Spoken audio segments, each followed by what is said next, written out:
There we go. Ready? Yeah. Okay, good. Go ahead. Good morning. This is the New York City Board of Standards and Appeals Public Review Session for March 14, 2022. There is no public testimony during the review session, so please do not call in. The first items up are adjournments.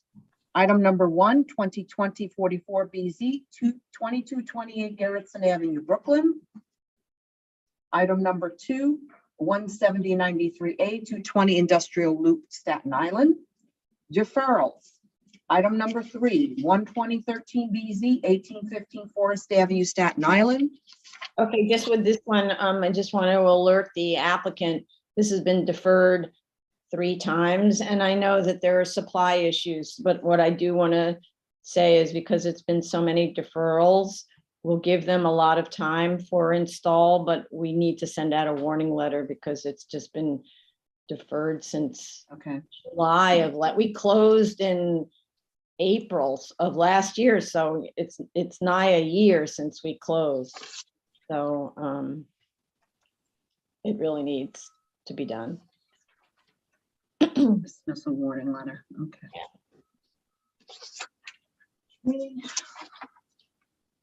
Item number 4, 2017-286BZ, 2206 31st Street, Queens. This is a special permit PCE.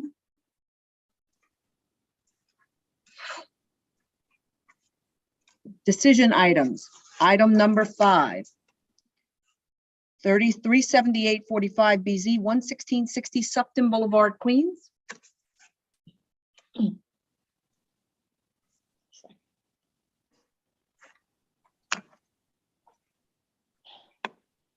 Still scrolling, almost there. Okay. All the requested changes were added to the plans.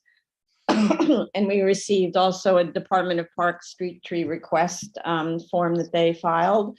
So I think they've done everything we've asked for. I don't see any conditions on here. I see they also, the lighting diagram shows that they added a shield to the light that was spreading more on the residential property.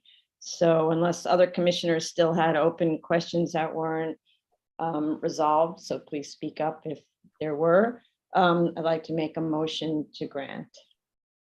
Chair Promoter, Aye. Vice Chair Chanda. Aye. Commissioner Otley Brown. Aye. Commissioner Shetta. Aye. Commissioner Shibetta. Aye. Could you raise your volume a little, Commissioner Shibetta? I didn't hear you too well. Aye. Thank you, sir. Application has been granted. Item number 6, 5899BZ, 18-10 Utopia Parkway, Queens. Okay, I believe here also all the requested changes were made to the plans and the requested photos were provided. And I don't believe there's any conditions. So other than the usual condition. So I'd like to make a motion to grant. Chair Promoter, Aye. Vice Chair Chanda, Aye. Commissioner Otley Brown. Oh, we don't hear you. You're Muted. You're muted. You're not really muted. Your speaker's really down, but now you're muted. Yeah. Aye. Thank you. Commissioner Shetta. Aye. Commissioner Shibetta. Aye. Okay. Item number 7, 16008BZ, 65167 1 Fountain Avenue, Brooklyn. Right. They had requested a few days, like on Friday, actually, they requested a deferral because the community board resolution hadn't been received, but actually we did receive it on Friday. Thank you, Daryl, for hunting it down. I'll read what they said. Hold on a second.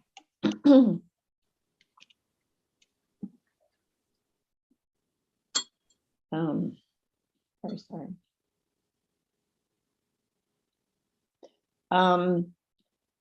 Community board said,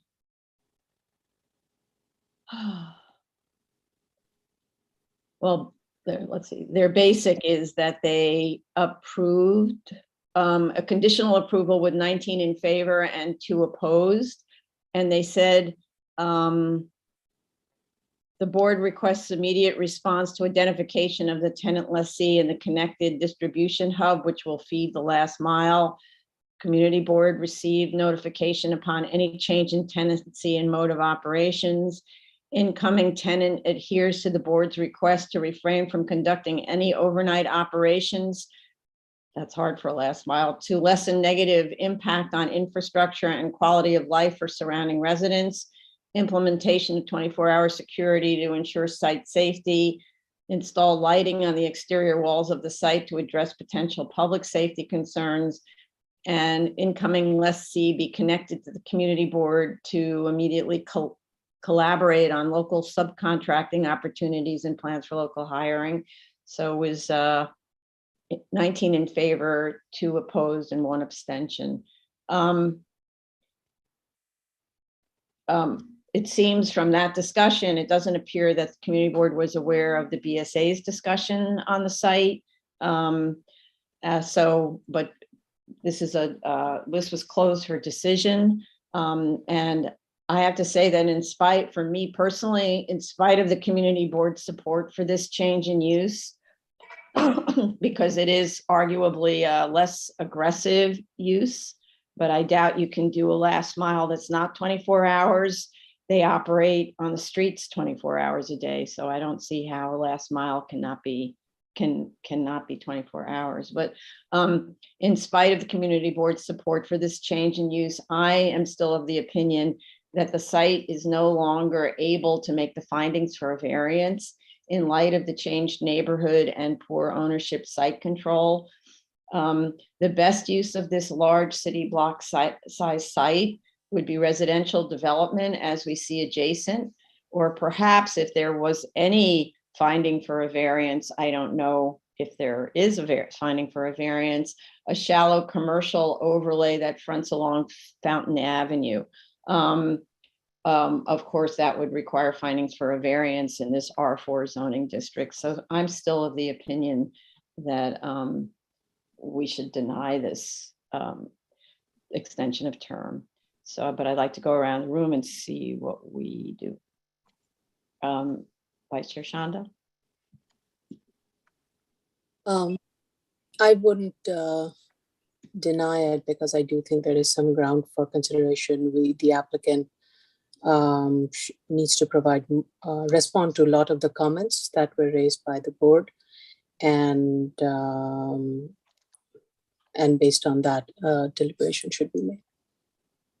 And that, based on that, the what? Sorry, I didn't hear the last. Based on that, our vote should be made. Okay. Commissioner Otley Brown.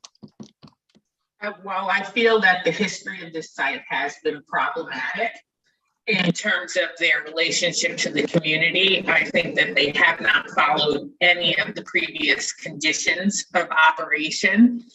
I think that if they would revisit this application and go through the findings, all of the findings as if it's a variance, and perhaps even go on the afternoon calendar, there might be a way in which they could prove that they still deserve a variance. However, I agree with you, Chair, that the neighborhood has greatly changed since they first received a variance. It is now largely residential to the east of this site, to the north of this site, and to the south of this site. The only remaining industrial and heavy commercial use is to the west of this site. And so I really think they could convert this to residential use. They no longer have the same dynamics going on in terms of this site location. And so that's why I really feel it's necessary that they go through the findings and prove to us that they still need a variance in order to operate. So this is a question for Carlo with respect to those comments. Procedurally, a lot of background noise from somebody. Can everybody mute, please? So procedurally, would this mean if they're going through all the findings, can they stay on this application, or if it was or is it something where the board is saying it doesn't go, normally this would be an SOC application, but it shifts to a BZ and you can just do that as opposed to having to file a new application, because that's kind of what we talked about at the last hearing. I'm just trying to understand the procedure. Yeah, I mean, it's at the board's discretion when considering, the appropriateness of an SOC versus the suggestion of refiling as a new case. And I think this comes down to a discussion of minor or major amendments. In this particular case, again, I can't speak factually. I'll just suggest that, if the board is of the opinion that they didn't meet the criteria that was part of the grant the last time, have they somehow vested, not vested? Is the scope of the change in any way changing the analysis that was applied and the facts that the board deliberated upon at that time? So, there is discretion here. I could defer to council just to refer to our rules. Yeah. But it is the board's discretion at any time to consider the appropriateness of when considering the extension of the term, the weight of the amendment, and how it would like to proceed. Mm-hmm. Okay, so Is that helpful? I hope. Dara, I don't know if that helps, I mean, Yeah. it helps in that it guides us. It seems to me that this is a reduction in the intensity of the use, which would be a good thing. However, they have a history of non-compliance. And so that's an issue that needs to be taken into account. So I don't know how it quite balances itself out, but I think for sure they would need to address all the comments that I originally made, like proof of their continuous use, revisiting the findings, talk about the hardship of not being allowed to continue and not being allowed to revert to a conforming use at this site. If you can do this on the SOC calendar, that would be fine. And I think you can, because we have had amendments to variances before, and we've seen them on the SOC calendar. But they can't simply come in and say, we want to make a change. We think the change is beneficial to the neighborhood, so give it to us. That's not very helpful. Okay. The other procedural issue, which we discussed at the last hearing, was the likelihood that they never vested because they didn't comply. This was a very weird, if just as a reminder, this was a very weird grant where they didn't actually make one of the findings, and the grant was sort of conditioned on them making a future finding, which is really the strangest thing I ever saw, frankly. So, and I can understand why it was done, but it made it so that because it appears that they didn't complete the work in the time period, they may not have made that original variance finding, therefore the variance didn't exist. So then that's another issue, which, I frankly don't care whether it's on an SOC calendar or not an SOC calendar. For me, those are just headings. There may be more of a rule-based issue about whether it's on one calendar or the other. But it seems like, because from my perspective, it didn't even receive a variance, it would need to go through all the findings, all the way through A through E, and A through Z, and establish the right to use the site like that, which was what the instructions were. And I think the reason that we closed this was to ask them to refile under the BZ so that it would be very clear. So it wasn't that it was sort of canceling the use, it was more of an administrative shift. But if it's more comfortable to not do an administrative shift and just leave it on the SOC, but treat it like a BZ, I don't, you know, council and Carlos stop me if that's not doable. But that's where we were the last time. So I guess I'll just move to the other commissioners who haven't spoken yet. Commissioner Shetto? Thank you, Chair.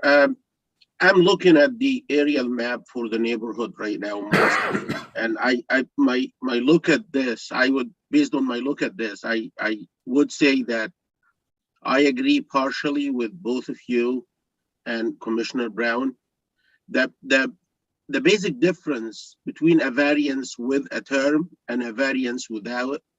Let's say we're granting a variance to a building. It is what it is. We grant what we grant, and they got it for the lifetime of their use, their bulk, their whatever.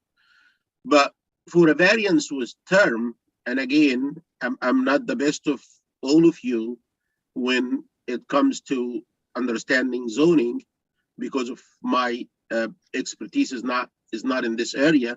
But a variance with a term is intended for two reasons, I believe. Number one is to make sure that the use, the activities, is complying with whatever conditions the board specified. It's not causing any issues for the neighborhood. The other reason, in my opinion, is to give the board, let's say we granted a variance, a board granted a variance 40 years ago. That reason for a term like that set up 40 years ago is to make sure that the conditions based on which this grant was made did not change. Every time they come back, we check two things: compliance, which they have to prove it to us, and we check the conditions, whether they still qualify for a variance or not. Let's take a look at these two major components. Compliance wise, are they compliant? You probably know better than me on this. Definitely not. At the best, they are not complying. Are they causing issues to the neighborhood? I believe the answer is yes. If you look at the aerial photo, you're gonna see that the only piece of land that's remaining on the side of the residential is this lot. The second thing, did we see change in the character of the neighborhood? I believe the answer is very clear. Definitely yes. So for me, whether they're gonna go on the SOC, which is we're looking at now, or they wanna file a new BZ calendar, I'm not sure if they're gonna be making like any progress here. So I believe that, like, if I were them, I just would go with something that's as of right, that's residential, and just save my time and my effort. That's what I see on this case. Thank you. Okay. Okay, Commissioner Shabeta, thank you. So I feel that they have to answer our questions. I think my biggest focus is continuous use, as well as they have to show that if they lose this, they have a substantial prejudice to them resulting from it. I think one of the problems we have is that this has been a historically bad actor. And I think that we have a benefit in having a compliance officer. So if we do choose to grant this, I think that with the aid of a short leash and a compliance officer, we can ensure that it wouldn't be continually impacting the neighborhood in a bad way. The reason why I like this project is because it is a less of a use, and that might be part of at least partly aid in making this site more suitable for the neighborhood around it. Other than that, while I understand that the character of the community has changed, and while I understand that some commissioners would like a different use on this, I don't think it'd be very difficult for them to show that if they lose this, they'll have substantial loss and it'd be prejudicial to them. So I think that I think we should open for them to submit responses to our questions with regard to continuous use and whatever other questions the board had. And I'd be willing to, I'd like to hear that before we come to a final decision on it. Oh, okay. I just want to clarify about what our compliance component is. It sounds so great. We have this thing called compliance.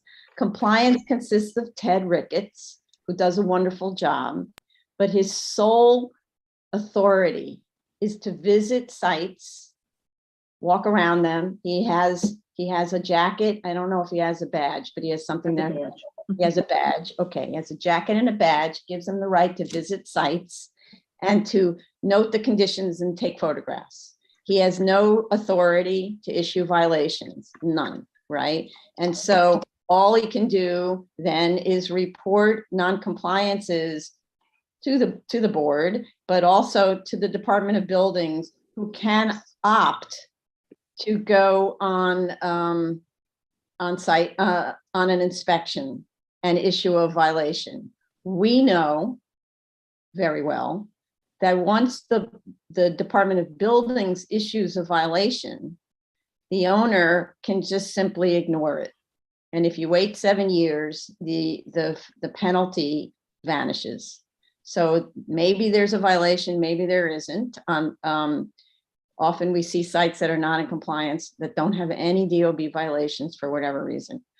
We can, once a violation is issued, the board can bring someone in on a compliance hearing, but that doesn't mean that the applicant complies. And then in the defense of, not having people spend a lot of money on things, and then the board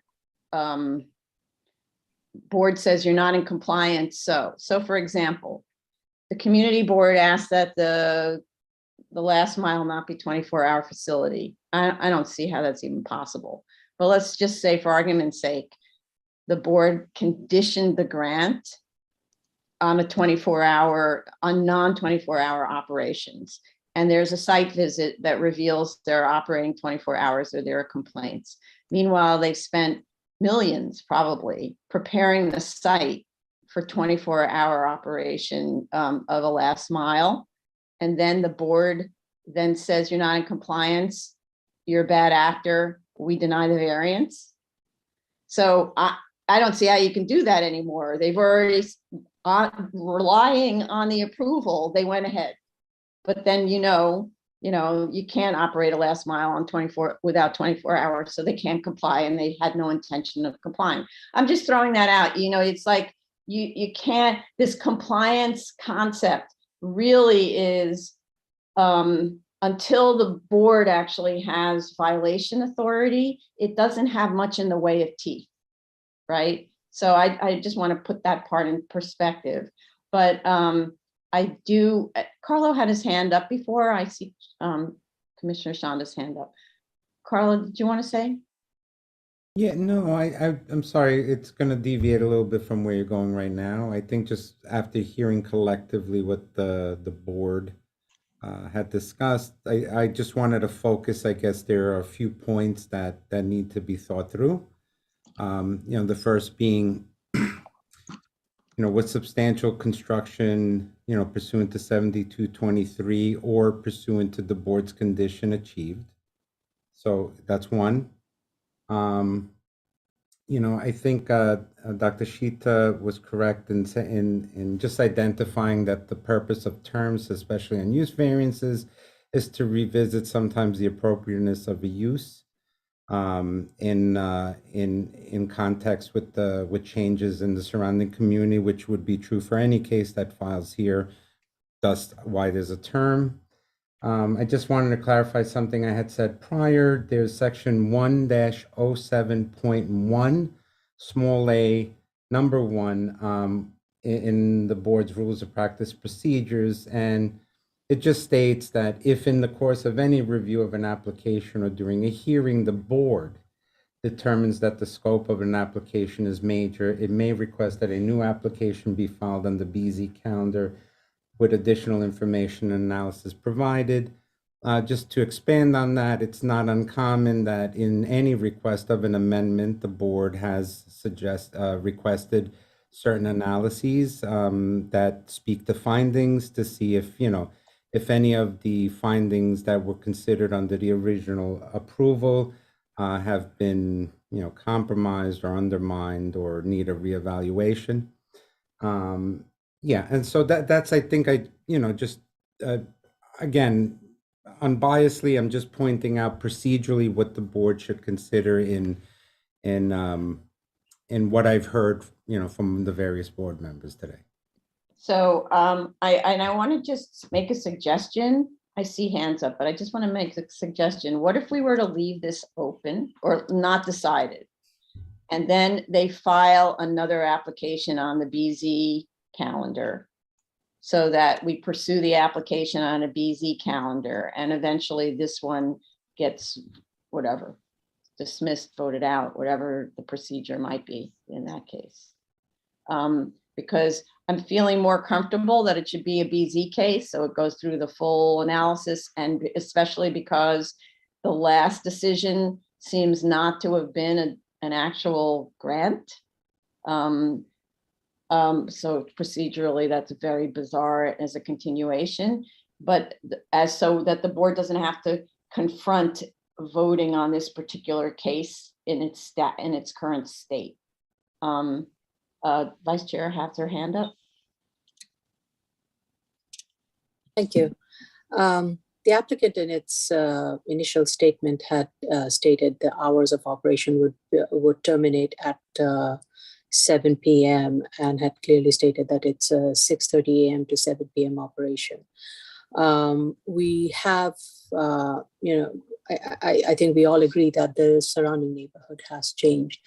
And there is a plus to that, and that is there are a lot more eyes and ears on this site that wasn't there before. So neighbors are much more alert, community board is very much alert, and though our compliance team may not be super, super sharp, it's there. And I think combination of all of those can be put to use and made aware. And we have required applicants to issue restrictive decks with a lot of conditions inbuilt and commit them to it. And as I think Carlo mentioned it, I mean, there are ways we can make sure that the site will be ready for occupancy only once it has met all the design requirements, all the other requirements that the board has asked for. So there are a lot of ways of belts and suspenders that board in the past has used and has been successful recently. So I don't see our abilities being limited, and I think we can exercise it. Thank you. Okay, Carlo, yeah, you want to say something? Yeah, I think just to piggyback a little bit of where Vice Chair Chanda is going. I mean, is it possible to review or request analyses under the SOC under an amendment and to address the finding? Yes. Is this change so different, for example, of what was contemplated in 2010? We could do technical, memorandum to the secret analysis to ask, sister agencies to review these. Obviously, even though the uses may be similar in nature as to vehicular, there's different peak period times. School buses were one thing. If this is a 24-hour or it ceases at 7 p.m. and we need to consider levels of services, could that be done? I'm just throwing it out there because the question was, how can this be treated procedurally? I see Jella's hand, and I think she's a little more familiar with what has been provided. No, I just have a simple thing to add to your comment. I have a note from Tracy, and it indicates that if this is a new BZ, then an EAS will be required. But if this remains an SOC and moves forward that way, a tech memo should be provided showing that the amendment to the previous approval, the negative declaration still stands. So I just wanted to add that. Correct. And that Yeah. currently under this application, right, the board is reopening, right, a reconsideration of its past approval, and therefore that declaration is being reconsidered. So any analyses that the board needs to reach its conclusion can happen procedurally here. Right. Um, But what I have to say is, everyone uses the word EAS versus tech memo as if the EAS is some frightening thing. It isn't unless it makes a positive declaration about an area of environmental concern, right? So, because I've hired environmental consultants to do both things. The cost for a simple EAS is the same as a cost for a tech memo because you have to go through all the issues of environmental concern. So I don't actually think that that's much of a difference. And the difference between the prior use, the prior legal use, not the one they actually used it for, and this use will, that's the no build versus the build, I guess. I'm not sure what the no build is actually. Is it as of right, or is it the prior? It's probably the prior use because that's what the continuation is. So I doubt that an EAS is really the reason not to go for what I believe to be the procedurally correct thing. But so what I'd like to do though, because we don't have to talk about this forever, I think I hear everybody. What I like to do is what I suggested. We won't vote on this.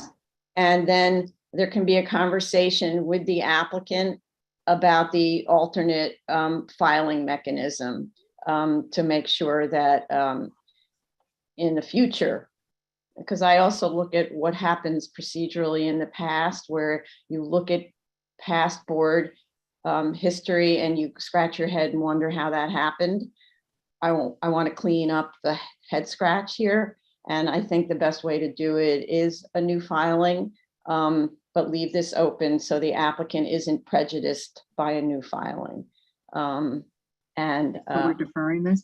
So we're going to defer this. And, we're going to put it on very long from now, and then the applicant can prepare the application that really responds to all of the findings the way it should be done, and address those big open questions about the history of behavior on the site and also the changed neighborhood conditions, which would need to be discussed in any event, whether this is SOC or not. And just, Madam Chair, just to remind everyone, this is closed. So there's, Yeah. right, it's not an open matter at this moment. Correct. I see that Chief Daly has his hand up, but because I know that there are probably safety issues here. If you could communicate them directly to, this is whose case? Vinroy's case. Vinroy's case, to Vinroy and Carlo, then perhaps we can, however, address them. But at the moment, we're not going to make a decision on this case. And deferring it may give you time to address whatever the fire department concerns are on the site, because I know there are open concerns from the fire department. So in that sort of situation, should we reopen this so that they can make submissions, or that's something that's just off? No, I mean, the fire hearing. department takes care of its sites, right? The reason that the fire department is so important during the review process is we hold up from our decision-making until fire department is satisfied that their requirements are being addressed, right? But in this situation, we're not going to decide on this case. So fire department has plenty of time to keep pursuing and doing its thing. If there are other issues, Chief Daly should let us know. Okay. Okay. I need to take a 5-minute break. So I'm gonna jump out. So can we take a 5-minute break on this and come back at 10:45? Okay. Thank you. Okay.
Okay, everybody, sorry about that.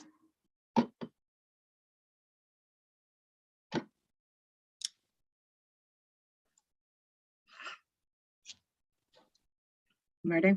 Yeah. Sorry. Okay, we're back on the record. Oh, sorry. We're back on the record. The next item, next decision item is item number 8, 2019-265 BZ 60371A, 35 Giffords Lane, Staten Island.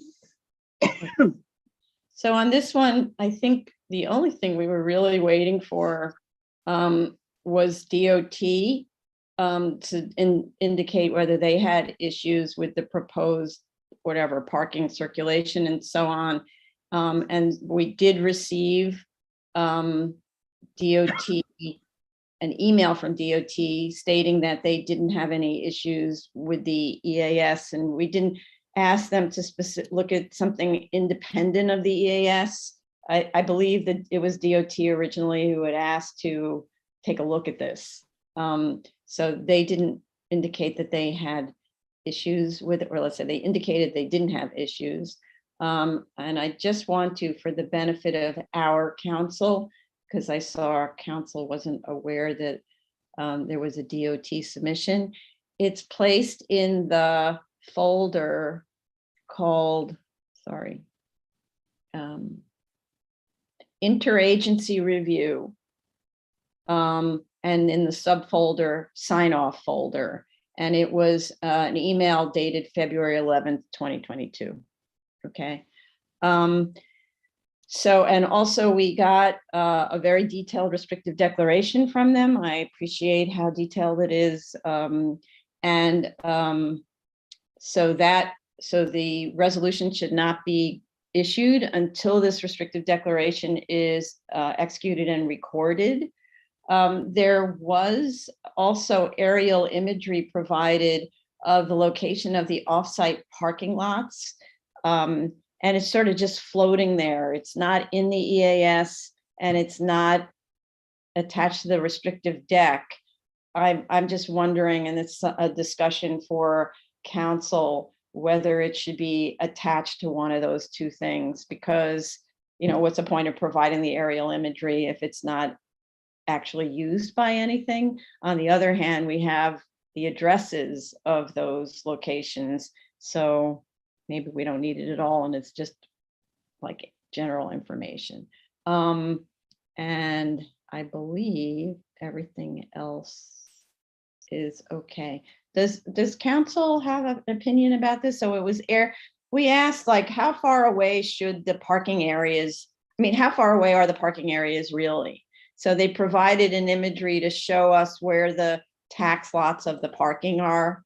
I don't know that it's really necessary, so other commissioners can comment on it. But so I'd like to make a motion to grant on the condition that the restrictive declaration that is recorded prior to the release of the resolution, which is not really a condition, but that the terms in the restrictive declaration become part of our resolution so that you can read what the RD says in our resolution. And the restrictive declaration really is about how the parking will be handled to try to keep traffic from sort of building up on those residential side streets, and also how the shuttle bus system will work during peak, let's say, use of the facility. And so based on that, I'd like to make a motion to grant. Tony, you're muted. You're muted. Sorry, I thought I unmuted. I apologize. Chair Promoter, Aye. Vice Chair Chanda, Aye. Commissioner Otley Brown, Aye. Commissioner Sheta, Aye. Commissioner Shabeta. Aye. Need to raise your volume a little, Commissioner. Aye. Thank you, sir. Application's been granted. Item number 9, 2021-52BZ, 134 2459th Street, Queens.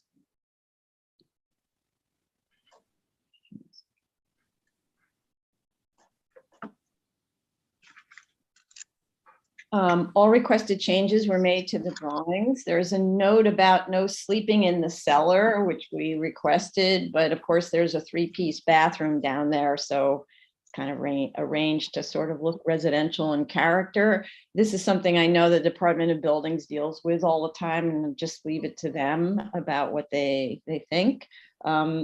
Certainly, no sleeping in the cellar is a condition of approval, as is the requirement for the building to be entirely sprinklered, as was required by the fire department. So based on those two conditions, motion to grant. Chair Promoter, Aye.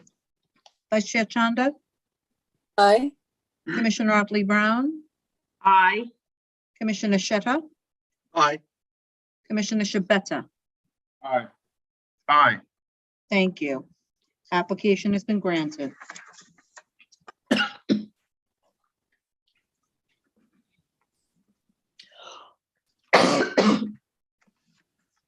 Item number 10, 2021-45BZ, 1714 East 27th Street, Brooklyn. Okay, all requested changes were made to the drawings, including, and just for the benefit of our council, including indicating the finished materials on the drawings. And, okay, so a motion to grant. Chair Promoter, Aye. Vice Chair Chanda, Aye. Commissioner Otley Brown, Aye. Commissioner Sheta, Aye. Commissioner Shabeta. Aye. Application's been granted. SOC calendar. Continued hearing items. Item number 11, 39747BZ, 640111 Woodhaven Boulevard, Queens. Okay, we have letter of no objection from the fire department. Photos of the lumen meters and their readings were submitted, but not tied into site plan. So it was really difficult to interpret. Based on their labels, they appear to indicate that readings along the property line are 0 or like a decimal, less than a decimal point above 0. However, drawing A009 is a standard lumen spread diagram, which is what we usually get from applicants. So I'd rather just rely on that. I think they may have been responding to a comment that we should see what the meters show, but unless they tie that into the drawing itself, it's just a pile of photographs of a light meter. And I didn't want them to, I talked about this actually with Jello, the project manager, and I didn't want them to be sort of have to go back and figure out where each one of those things was measured and plotted and so on, because we don't ask this of all the applicants. So, and I do think it's kind of onerous to ask that every single picture of every single light meter then be plotted on a drawing. There's a level, these are professionals who are measuring these things, or we should at least take their word for it that they read that number on a light meter and they read it over here. So I just kind of like, let's just ignore all those little photos and go to A009 that shows everything's okay. What's missing, I think, is light fixtures located on the plot diagram. And I don't note whether or not they, I didn't see them resubmit a drawing in response to that question. The drawings show, though, as requested, a masonry trash enclosure with steel door and a masonry knee wall, as opposed to a knee-high wall, knee wall, with metal picket fencing along 64th Road. There's a car vac and an air pump shown as discussed on the Woodhaven Boulevard and adjacent to commercial use. And I don't know if everyone saw, because there was a later drawing submission. They took off at my request the indications of the DBAs along the property line, because apparently their noise readings don't filter out the ambient noise. So basically they went over to the property line adjacent to residential and just measured it, as opposed to measuring ambient, measuring with the vacuums on, and then taking the difference. So I asked just that those numbers be taken off. The vacuums as far away from the residential property line as it can possibly be and still be on this site. So that, I think I asked them to take those readings off. I don't find, though, in my notes, and this is a commissioner question because I don't think we discussed it. I didn't find in my notes from the last hearing any discussion about landscaping to be installed along the residential property line on this very large, deep site. The cars that are parking up against that property line park up against an existing 7-foot high, 8-inch thick concrete block wall. And perhaps that's why there was no discussion about landscaping, because the neighbor wouldn't see it. It would be really the people who come to the facility who would see it, so the establishment. So anyway, that's just a general question. If anyone thinks landscaping serves a purpose here, maybe that we just never talked about it. Okay, those are my comments. Otherwise, except for that, like one little note of where the lights are, I was fine with this. Vice Chair Shanda. Thank you. Regarding the landscaping, I agree with you, Madam Chair. We did discuss it in the fact that there was this 8-foot high bearing wall, wood block, masonry wall that blocks sight. I think we just didn't proceed after that regarding the need for a landscaping. I was satisfied with the application. There is just one minor correction, and that is in the statement of fact, page 4 of 5, under strategy for compliance, item number 5, where it discusses the improvements that would be made to the dumpster. I think it's not consistent with what the applicant has stated in the document and in the plan. So that just needs to be coordinated. Otherwise, I'm satisfied with this application. Thank you. Not consistent with the document. What document? In the earlier section of the document, it does talk about within the statement of fact that the trash enclosure, how it would be provided, and also in the drawing. So that's what I mean by the documents. Okay, so within itself, in the statement of fact on page 4, it's inconsistent with something it said earlier. Yep. Okay. And also the drawings. Right. Okay. Commissioner Otley Brown. I don't feel a need to put landscaping along that wall, and I am fine with the application as is at this. Thank you. Commissioner Shaitan. Thank you, Chair. On the landscaping issue, I don't think it's needed. The neighbors next door are not going to be able to see it, neither from the ground floor nor the second floor because of that wall along the property line. So I don't think the only benefit will go to the owner of the property himself or the like the people who visit the property. That I'm talking about the commercial one, the mechanic shop. But the other side are not going to be able to like see that landscaping. So I don't think it's needed. On the luminous spread, I want to apologize for them if they misunderstood what we conveyed during the last hearing. But I'm waiting for a confirmation from them. There is like a letter O and letter F next to the readings. My perception to these are like on and off. I just need a confirmation from them. And I want to thank them for the effort they put in submitting all these photos for the readings. We trust you guys. You didn't need to do that. Thank you so much. It's a letter O and a letter F? F. Yeah. Okay. If you look at the plan, Chair, Mhm. I'm not sure if you have access to it.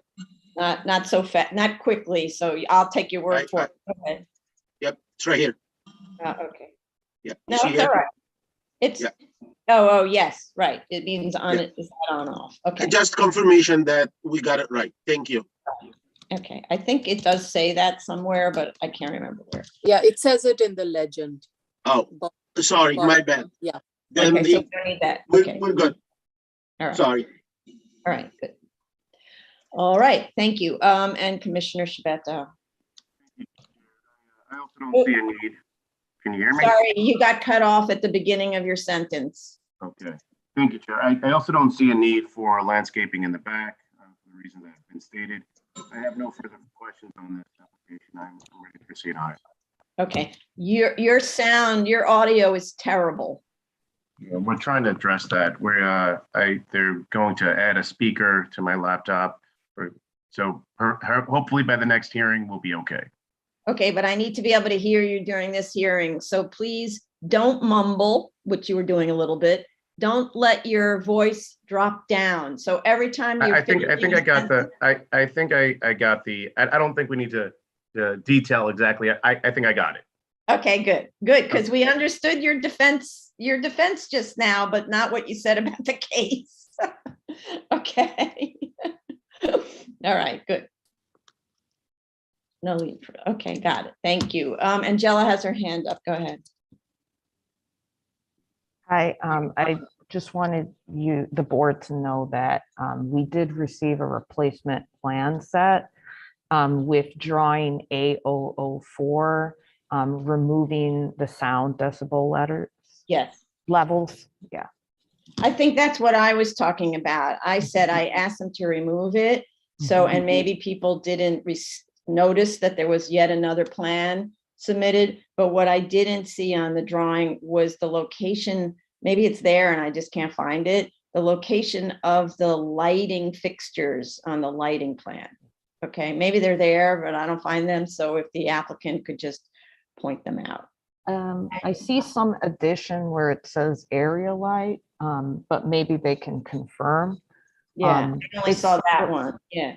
It's submitted March 10th, 2022, but maybe they can confirm. Mm-hmm. Okay. 310. You know, sometimes the indications for a light are so minuscule that you don't know you're looking at a light. So that's part of it. Okay, thank you.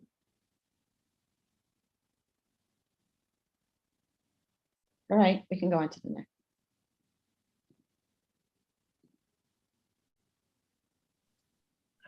Here we go. Item number 12, 13258 BZ, 17-45, 1755 Francis Lewis Boulevard, Queens.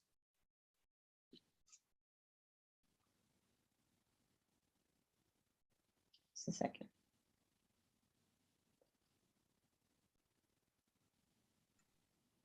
Okay. All the requested changes to the drawings were made. I really do want to state that I really appreciate how responsive this applicant is to our requests. The applications move very efficiently, and everything is very clear when they submit it.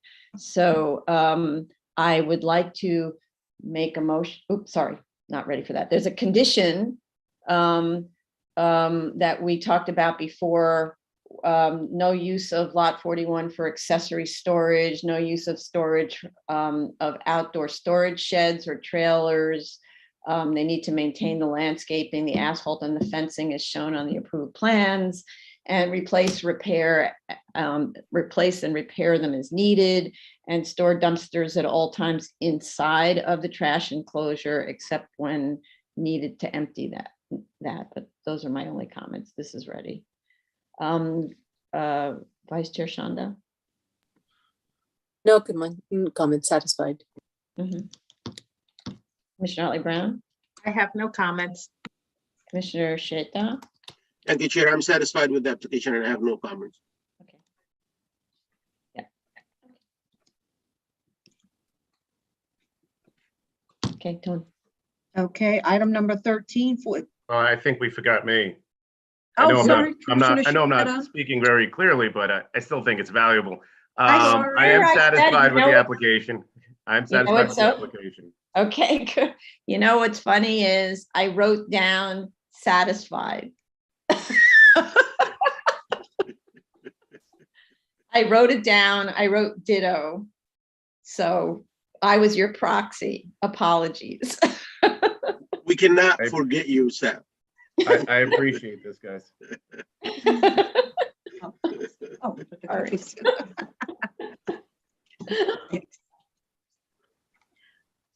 Okay, item number 13, 46758 BZ 17211 Northern Boulevard, Queens.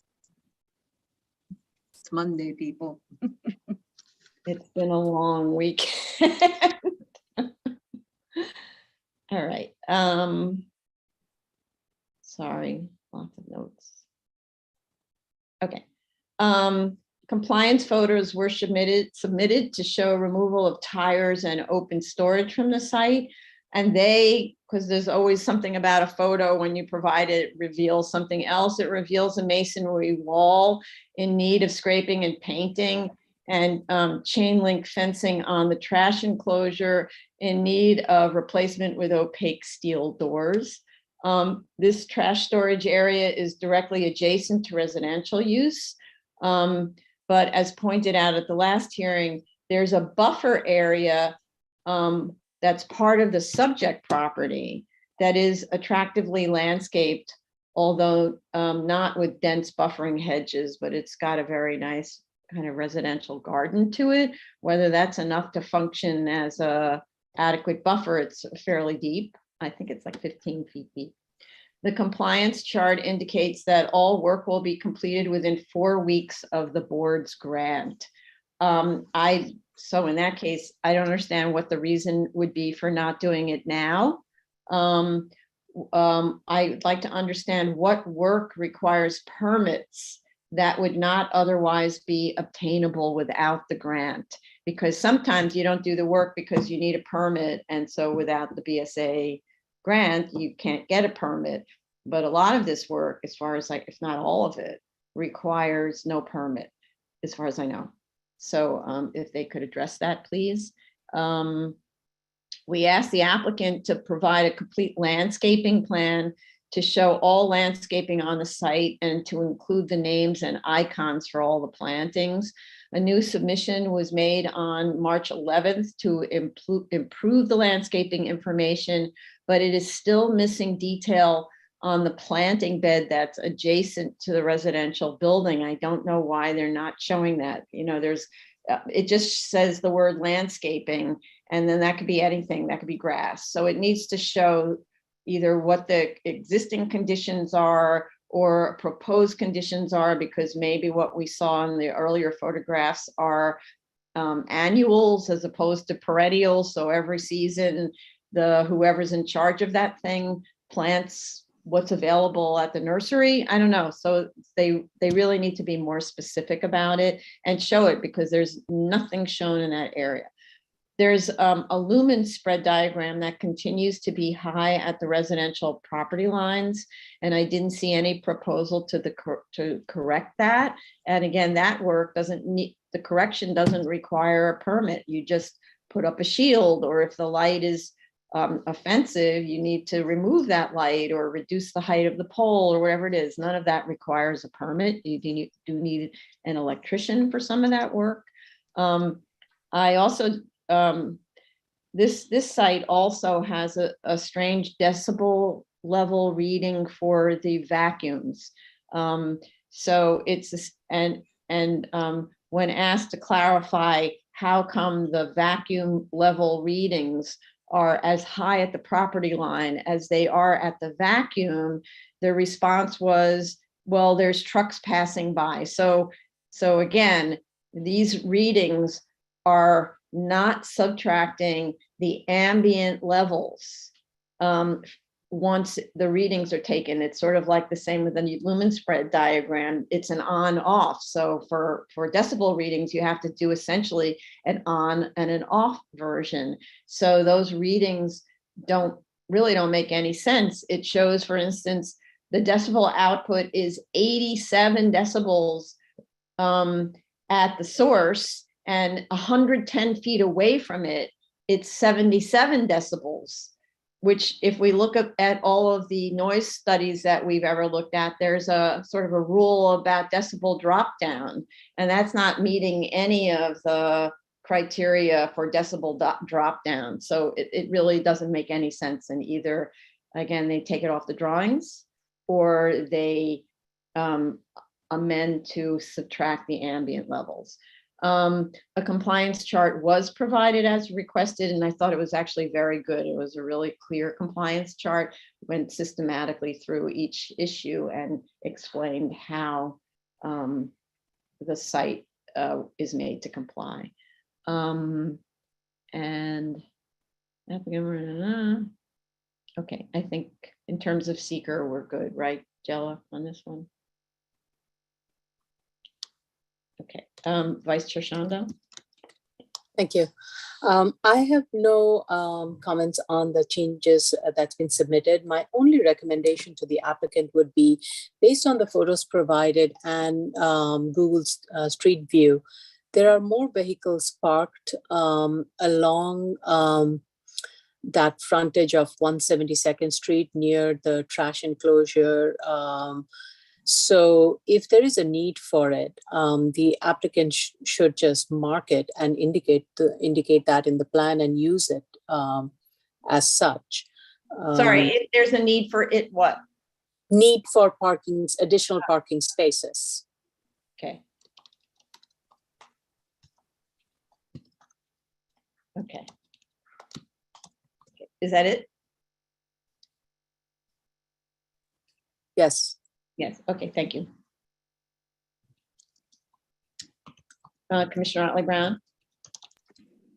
I have no additional questions. Commissioner Shetta? You're muted. Sorry about that. Yeah, regarding the lighting thing, I'm not sure if the readings they are providing are on and off. This is one thing. The other thing, I see like weird numbers. If you look at the plan, especially close to the light pool by the residential, the numbers are like, at the light pool, they are kind of like 25 and so, but even when you go away from the light pool, they go up like significantly. And then at the property line, I see numbers up to almost 20. So I'm not sure whether they did on and off, whether they have like any lights interfering with the lights that they want to like measure for. I'm not sure. If they cannot, like if they are not aware how to do that, we can explain to them a little bit how to do it. And if they cannot do it, they can like consult somebody, hire somebody to do the luminous. But I believe this is the second time they submit these kind of readings, and I'm not sure if this is like time consuming for us and them. So I would suggest that they either ask us to like give him some guidance or maybe hire somebody. Thank you. Okay, thanks. Yeah, so I mean, the decibel reading is similar if it's not taking into account the ambient. So that's what the on-off is about. The off is ambient and the on is the delta between ambient and. So, okay, thank you. Commissioner Shveta. Commissioner Nothing. Shveta. Thank you, Chair. Nothing additional from me. Okay. We're good on seeker, right, Chella? Shella? Yes, Yeah, it looks like we're good on seeker. You yeah. gave a long note about the narrative on the remediation efforts and so on. But The remediation was closed and completed in February of 2015. so okay, so the Kohler generator obviously has nothing to do with the remediation, right? So because they're keeping an area where the remediation equipment was, and that's where the generator is being located. So it's just they're sort of reserving that same area for the generator, which is required now, I believe, for a gas station. Commissioner Shedd, thanks, Jella. Yeah, sorry, Chair. I forgot to mention that regarding the repairs for the wall with the cracks and the asphalt. I would like them to like explain to us why not doing it now rather than after the approval. I believe if when it comes to cracks in a wall, and if they say that they're gonna consult an engineer, so I believe if it's gonna be up to an engineer, it needs to be addressed sooner than later. Okay. Thank you. Right. Yeah. Right. If you can ask an engineer as opposed to a mason who just fills the cracks in, that means maybe you're really nervous that things going to fall down. Right. Yeah. Okay. Thank you. All right. I'm lowering your hand. Well, hold on one second. Yeah. Sorry. What, Tony? No, I'm saying we're moving on. Yes. Item number 14, 1254 80BZ, 511 Avenue R, Brooklyn. Sorry.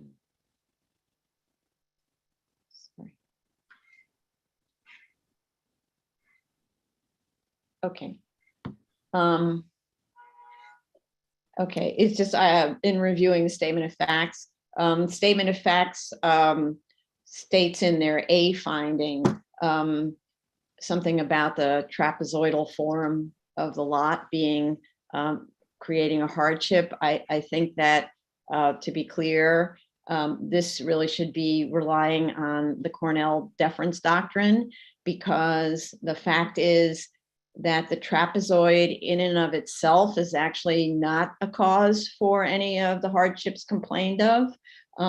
What is a difficulty on this site, which is not a hardship because it's simply the zoning, is that this is a through lot. So on a through lot, you have to provide rear yard equivalent. So it means you can't build on that entire fourth floor without the required rear yard equivalent. So that's the first. And then the other is, again, a zoning constraint, which is you maxed out your floor area. So neither of those are hardships presented by the trapezoid. I'd like in the statement of facts to be amended to remove reference to the site configuration so that our council can be sure that we're just focusing on the Cornell deference doctrine.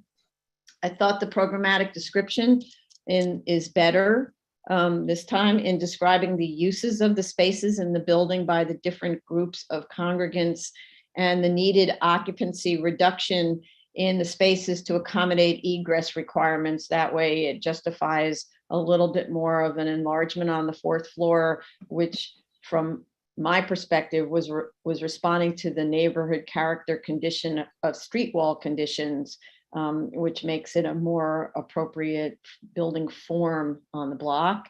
My only question in terms of the programmatic needs analysis is about, and maybe I misunderstood the purpose of that chart, is about the empty third floor during prayer services in the space that's reserved for what's described as youth groups.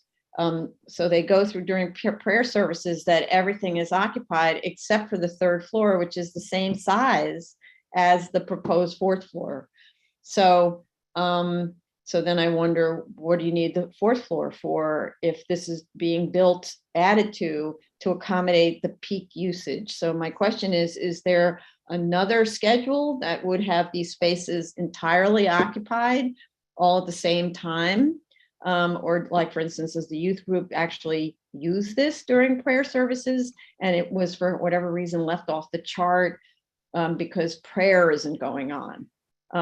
That's what I'm suspecting. It's like where you put your little kids while everybody else is praying. That doesn't mean that it's not being used. They're just arguably the 3-year-olds aren't good at praying. So I don't know, right? So plans have been nicely revised to respond to our comments. The fourth floor is not built full, as I said, to the lot line, is now being built full to the lot lines to match the floor plates below. The only requested waivers, therefore, are for floor area at 0.92 FAR, which increases the existing degree of non-compliance as to lot coverage at the fourth floor. So the building was always non-compliant as to lot coverage on the lower floors, and increasing the degree of non-compliance as to rear yard equivalent only at the fourth floor, since it's always been non-compliant as to rear yard equivalent. The existing and proposed building sits far under the maximum height and setback line, so that's not an issue. And there was a comment in the cover letter that they're going to get a survey of the height. I asked for a survey of the height because in the last submission, when initial reading, I didn't understand, like, what's the original building? What does that have to do with what was approved? But now it doesn't matter because the height of the building became as of right. Since the prior approval, the height of the building wasn't as of right. So, in any event, they applied also for a much larger addition, which they never built. So that's why I'd asked for the survey. I was confused about the existing conditions. I don't think it's needed. So if they haven't done it, that's fine. We were also trying to understand at the last hearing how the existing conditions compared to the originally approved conditions. But as I said, now it's clear what the existing non-compliances are, and the proposal is only to add the fourth floor. So it was a bumpy application to start with, and now for me, it's much clearer. And the addition complies with street wall preference on the block, and the waivers are minimal. So I'm okay with this application. Increment, I believe. Isn't this a type 2? I don't know. It seems like we're okay on the seeker. They did provide a tech memo, right? Jella, did you want to add anything on that? They provided a tech memo that went through all the areas of potential concern, which really there are none because it's such a minimal increase. Yeah, this would be a type 2 under the state environmental law 617.5 C10. And I can read that to you. Routine activities of educational institutions, including expansion of existing facilities by less than 10,000 square feet of gross floor area. So their enlargement is approximately 4,000 square feet. But they do have a restrictive deck for hazardous materials remediation. It's under R171, and that is in the zoning resolution, Appendix C, Table 2, where they list all of the restrictive decks. But I just wasn't sure if the board wanted this to be the tech memo and the restrictive deck to be sent to DEP for the hazardous materials review, or if it's acceptable to just have the restrictive deck with the R171 number. assigned to it. And then I wasn't sure about air quality because there's screening analysis. There was a sentence that indicated they may use fossil fuels. And there's some contradictory language on page 12. I can read that to you if you'd like. So if they could just clarify their language, it's basically saying the HVAC screening analysis is not applicable and a detailed analysis is required. A detailed analysis will be conducted for the HVAC. So, Okay, that's good. yeah. Okay, so, but this is not an E designation, right? No, it's not an E, it's a restrictive deck, but it has a number and it's in the zoning resolution. I did look and I did find it in the zoning resolution. Under that, there's in Appendix C, there's two tables. There's table 1 with the E's, and then there's table 2 with the restrictive decks. Okay, so I guess, you know, the reason the E's are so great is because when you look at BIS, it indicates that there's an E designation on the property. So then DOB knows to check that and make sure that that's been complied with. I don't know if there's a flag for the restrictive decks. I doubt it because I don't remember seeing one. And we could look it up on the site, of course, and see if there's a flag on BIS. But what I think it's the safest thing to do, given that this is a little bit outside of the expertise inside the agency, is a phone call to DEP, where you just go through those things and you just ask them, is there anything you want us to do here? We have this tech memo, is that good enough? Like that. It's just easier to ask someone than for us to like bounce around here. And really the restrictive deck that's in the zoning resolution may be enough. That may be the flag to the agencies. But I don't know. So let's Okay.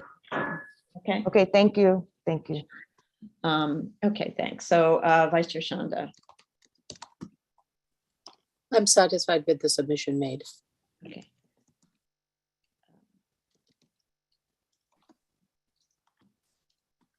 Commissioner Otley Brown. I found the submission to be very responsive to all of my questions in terms of going into detail about the programmatic needs and about how the current structure wouldn't satisfy those programmatic needs, nor would expanding by the additional 227 square feet. They went into detail about how the core of their programmatic needs seems to be to provide enough additional sanctuary space so that they can break their services into age-appropriate groupings for simultaneous worship. And they easily illustrated how the lot coverage waiver, if not granted for the 4th floor, would in its various iterations narrow that 4th floor so that it wouldn't satisfy their programmatic needs, because it would reduce the amount of either sanctuary space or the classroom space. And I know that the utilization chart didn't show the simultaneous usage of that social hall for the youth group services, but the statement of facts and findings did talk about how they were going to use that social hall on Saturdays for the different youth groups of children between the ages of like 3 and 12 years, so that they could have something to do while the older people are all worshiping. So I find this application much more responsive and definitely shows me that the additional need is warranted. Okay, great, thank you. Okay, thanks. Commissioner Shaitan. Thank you, Chair. I have no additional comments. I'm satisfied with the submission. I just want to remind them that they are pursuing some underpinning work as per submissions. I urge them to have this underpinning work designed by a structural engineer, reviewed by their geotech, and I urge them to take into account the conditions of the surrounding buildings. This is just an advice. It's not a requirement. Thank you. Thank you.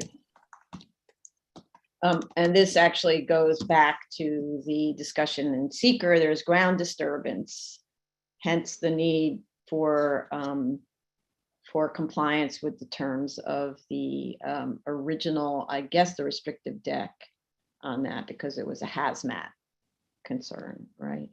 And in the prior EAS, because it was the addition of 3 floors, there obviously would have been even more underpinning required. So DEP was looking at that ground disturbance. And I see Jella's hand up, but let me just go to Commissioner Shabeta and then we'll go back to Jella. Thank you, Chair. I found the submission responsive and I am satisfied with this application. Okay. All right, Jella, did you want to add something? Yes, I just wanted to let you know it is flat. The hazardous remediation environmental restriction is flagged on BIS. I can share my screen quickly. Oh, it is? Oh, great. Yeah, that's interesting. Yeah. Do you see right here? Oh, cool. Okay. Yeah. So that's all. That's how it's done. It doesn't say E designation. It just says hazmat, and that must cover both the restrictive decks and the E designation. Okay, that's great. Okay, great. Thanks. So, yeah.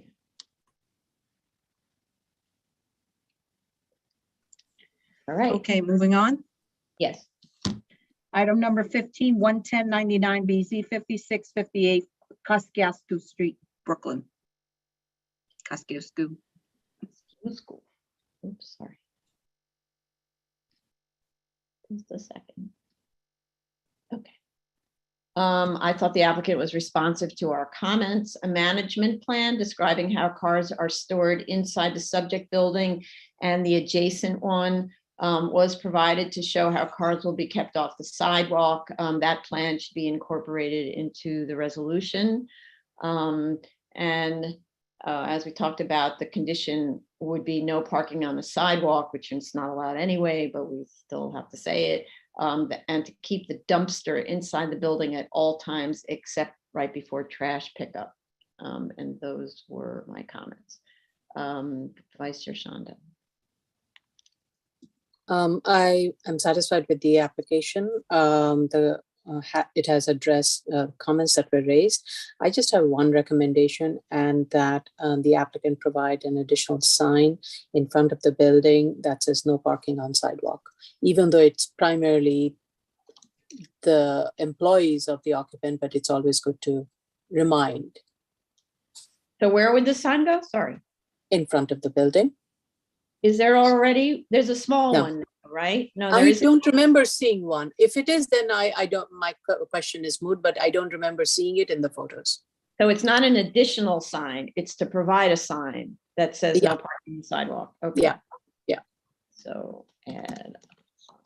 The no parking sign that is there, it is to not block the driveway for vehicles to enter and exit.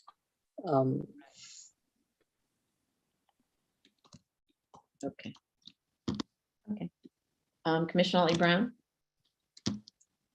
I have no additional comments. Commissioner Sheta, Thank you, Chair. I have no additional comments. Thank you. Commissioner Shabeta. Thank you, Chair. No additional comments. Okay, thank you.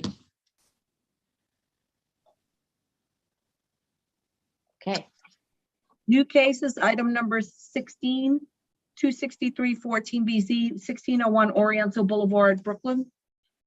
okay. There are no service requirements for extensions of time. This is an extension of time to construct a house that was the subject of a variance granted in December 2017. I note a typo on the resolution, so note to our council at the second page, first whereas clause, that should be corrected. It says, it's actually the last line of that whereas clause. It says the site would be only 10 feet wide and too narrow to be uninhabitable. It needs to be changed to habitable. Okay. just want a acknowledgement from council. You got that? We got it. Thank you. Thank you. The submission shows that permits were issued in late 2021, but I actually didn't find a timeline for completion of the project in any form at all. That's standard for all these extensions of time to complete. Please, all project managers always ask for a timeline because this slows down the hearing review. For whatever reason, the photos of the current conditions don't look over the construction fence where there apparently was one access door open and it just didn't like rotate a few degrees to see inside. So we can't see what the site progress is, if there is any, or the condition of the site. Is it garbage strewn, like what? So, but there is no open ECB violation, so otherwise it's okay. Vice Chair Shanda. Thank you. I do not have any additional comments on this question. I'm satisfied with the application. Commissioner Brown. I'm fine with the application. Commissioner Shetta. Thank you, Chair. The timeline was my only comment. I have nothing further to add. Thank you. Thanks. Commissioner Shabeta. Thank you, Chair. I'm satisfied with the application. Okay, thank you. Item number 17, 2016-1219 BZ, 7345 Myrtle Avenue, Queens. Okay. There are no notice requirements for extensions of time. This is a request for an extension of time to construct a mixed-use building that received a variance on November 21st, 2017. And I'm saying that because there's actually an error that we didn't pick up in the description on the calendar that reverses the dates. It says November 17th, 2021, but it's actually November 21, 2017. So Sorry about that. project manager needs to go in and make all those corrections so that doesn't keep carrying forward. A minimal timeline in the cover letter was provided, but DOB approval plan has not yet been obtained nor construction started. DOB plan approval, sorry, I wrote that backwards, has not been obtained. But there is sort of a timeline. It says the architect will need 6 weeks to prepare the plans, and so 5 weeks to obtain approval, 2 weeks to obtain permits, and 2 years to complete construction. It's basic, but it does tell you where they are. There are no open ECB violations, and the request is for 4 years to complete because they haven't started. Okay, and otherwise, I don't have any issues with this. Vice Chair Shanda. I have no comments on this application. I'm satisfied with it. Commissioner Charlie Brown, I have no comments. Commissioner Shetta. Again, I didn't see timeline. That's all. Thank you. Okay, well, there is sort of a timeline. It's just what I read. Oh, there is. Okay. It's not a time, that's what I mean. We don't have a standard for timeline. I suppose we should, so that we don't go back and forth on these kind of things. But in this case, it was in the letter with a teeny little paragraph that talks about how much time the architect needs and then 2 years to build. So, okay. Commissioner Shabeta. I'm satisfied with this application. Thank you. Okay. All right. Okay, so that concludes the public review session. Okay, so let's take a 11:40. Take a 10-minute break back at 11:50. Is that good? Okay. Thank you.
Okay, if everyone could come back, please.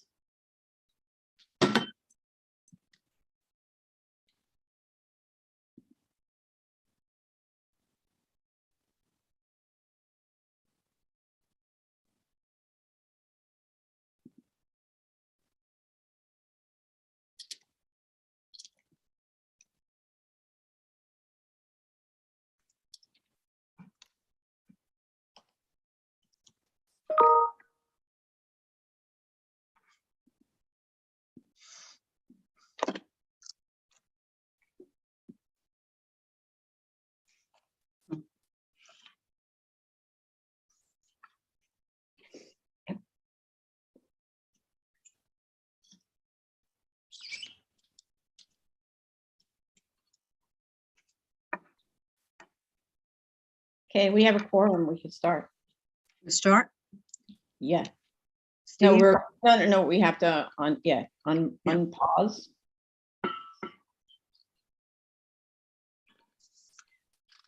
Okay. The Board of so put the sign up? Oh, whatever. The Board of Standards and Appeals public hearing for March 14th, 2022. Thank you, Steve. Will commence with continued hearing items. Item number 11, 39747 BZ 640111 Woodhaven Boulevard, Queens. Okay, is this Dolly Reyes? Yeah. Okay. I've admitted her.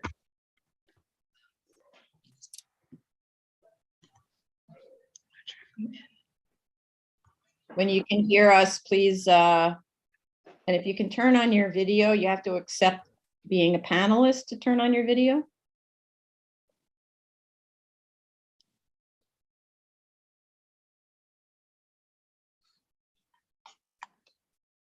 Can you hear us?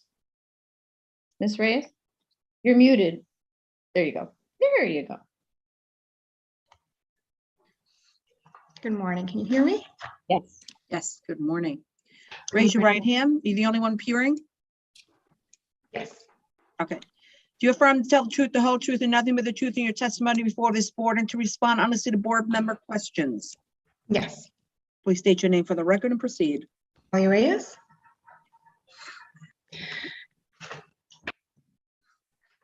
Okay, good morning. After listening to the review session in regards to a few comments with the lighting level readings, there was a comment in regards to readings being taken with the lights on and lights off. We did include a legend note stating which readings were taken with the equipment, with the lights being on and off. We did, on the lighting level diagram, there is labels where it states where the area lights are located, which are mostly along that Woodhaven Boulevard street. So there are no other lights on site other than those 4 lights, 2 under the canopy and the corner of 64th Road in Woodhaven and the corner of the southeastern corner. Okay, so in other words, somebody needs to get to the drawing. Hold on a second. Does someone else see them on the drawings? Should be on drawing 8009. Yeah, I know, but we need to get to them. Hold on a second. Sure. Drawings.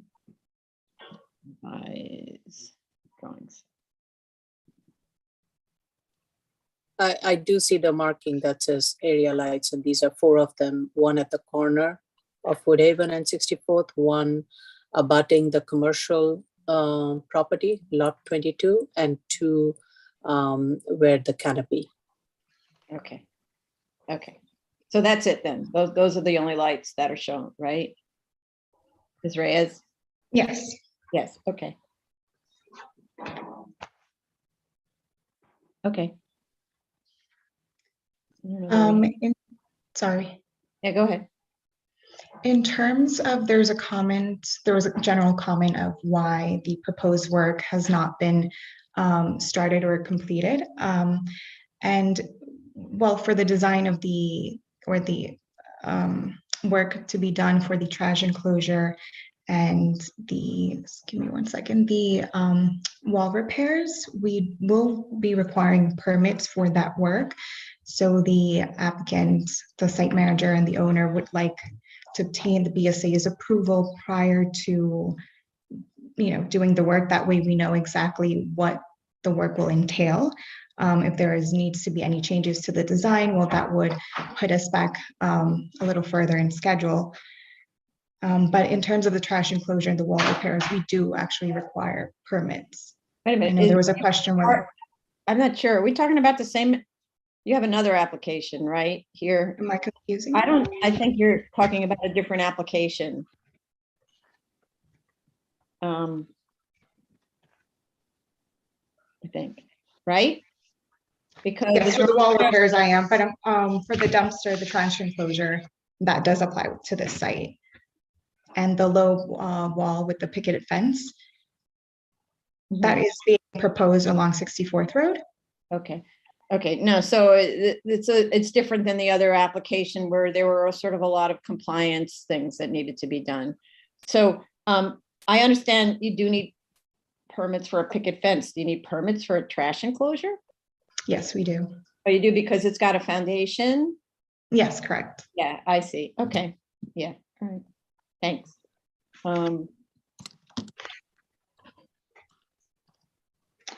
There was another comment in regards to the statement of facts under the compliance and inspection, how we're complying. I believe that was Vice Chair who commented that there was a discrepancy between the statement of facts and what is shown on the plans.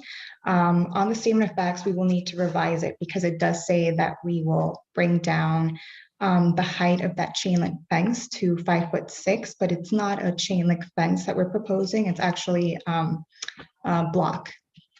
So we will have to revise the statement of facts. That was a mistake on our part. Okay. All right. Okay. I think that's it, right? Yeah, I believe those were the major comments. Thank you. So let's go to the public. Tony, you're muted. You're muted. The case we are currently discussing is 39747 BZ 6401-11 Woodhaven Boulevard, Queens. Should you wish to call in, the dial-in number is 646-558-8656. You will enter the webinar ID number, which is 946-6492-1025#. You will then be instructed to enter the participant ID, which you do not have to do. Then you press 9 to raise your hand. Once you are in the Zoom room, press *6 to unmute. If you're already in the Zoom room, please raise your hand. Okay, good. Yes. So I just want to clarify when you do that again for the next hearing, when you get the prompt to add the participant ID, you do have to press pound because we don't have press pound. Sorry. So it says it right there on that little box on the screen. So I just want to clarify. Yeah, sorry. And I was doing this mostly to give time for people to call in and then to ask Ms. Reyes how much time she needs to submit those little changes.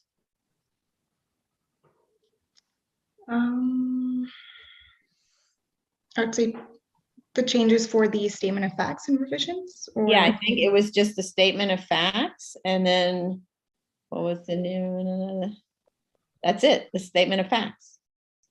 I'd say a week, yeah. 1 week, okay.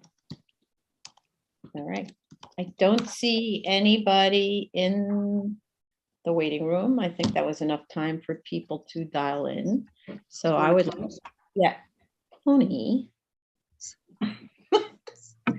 Always steal my thunder. Anyway. So I'd like to make a motion to close. Chair Perlmutter. Aye. Vice Chair Chanda. Aye. Commissioner Utley Brown. Aye. Commissioner Shetta. Aye. Commissioner Shabeta. Aye. Okay, thank you very much. And yeah, we'll let you know when the decision date is, but plan on submitting your statement of facts right away. So that'll help us figure out the date for the decision, okay? Sure. Thank you very much. Thank you. Item number 12, 13258BZ, 1745 Francis Lewis Boulevard, Queens.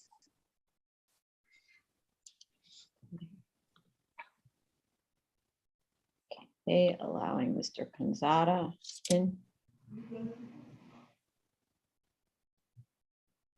Yeah, you need to accept panelists so that you can be your video turned on.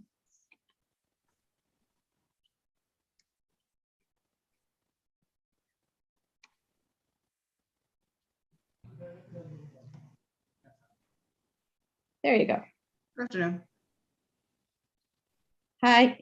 Okay, you're the only one appearing? Yes, Raise your right hand. Do you affirm to tell the truth, the whole truth, and nothing but the truth in your testimony before this board and to respond honestly to board member questions? yes. Please state your name and proceed. My name is Diwakar Gupta. I'm an employee of Nazir J. Kanzada LLC, the applicant. I listened to the review session this morning, and we have no issues with any of the conditions for the BSA grant. Okay, thank you. Could you spell your first name? Because it's not on your screen there. Oh, sorry. It's DIWAKAR. AR. Okay. DIWAKAR. Okay, got it. Thank you. All right. I don't think we actually had any issues. I want to thank you and your team as always for being so cooperative and responsive to our comments. So unless other commissioners or staff have comments, we're going to go to the public. The case we are currently discussing is 13258BZ 17-45 Francis Lewis Boulevard, Queens. Should you wish to call in, the call-in number is 646-558-8656. You will be prompted to enter the webinar ID number 946-558-8656. No. Sorry, I'm sorry, that's a mistake, sorry. 946-46492-1025 #. You will then be instructed to add the participant ID, which you can ignore and just press pound. You can then, you're in the Zoom room, press *9 to raise your hand, *6 to unmute. And if you're in the Zoom room already, please press your Zoom hand, raise your Zoom hand. Thank you, Tony. All right, and I don't see even any submission needed. I'm going to just give a little bit of time in case there is someone in the room. There's a time delay on YouTube, so if someone wants to call in, we always need to give them a little bit of time to call in and figure out how to press all the right buttons. Okay. All right, so I would like to make a motion to close. Chair Promoter, Aye. Vice Chair Chanda, Aye. Commissioner Otley Brown, Aye. Commissioner Shetta, Aye. Commissioner Shabeta. Aye. Okay, Okay, this is closed. There's no submission on this, so we'll try to put you on as soon as possible, okay, for decision. Thank you. item number 13, 46758BZ 17211 Northern Boulevard, Queens.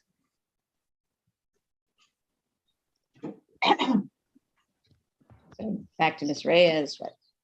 Yes, I actually have my project manager that will be joining. Does he need to swear in? Yeah, Yes. just me a sec. But who is that? Your name? Daniel? Oh, he's there. Oh, okay. Yes. State his name, please? Daniel, last name is Ash, A-S-H-E. Okay, thank you. Okay, let me swear you in. Raise your right hand. Do you affirm to tell the truth, the whole truth, and nothing but the truth in your testimony before this board and to respond honestly to board member questions? I do. Okay, please proceed. Okay, so after discussing the comments received in general for during the review session were mostly in regards to the lumen level readings and the decibel readings. We would like to note that the high lumen level readings are being caused by floodlights that are against the accessory building. And we've discussed this with the owner and the site manager, and they're willing to remove them. So once removed, those lumen level readings will be reduced significantly.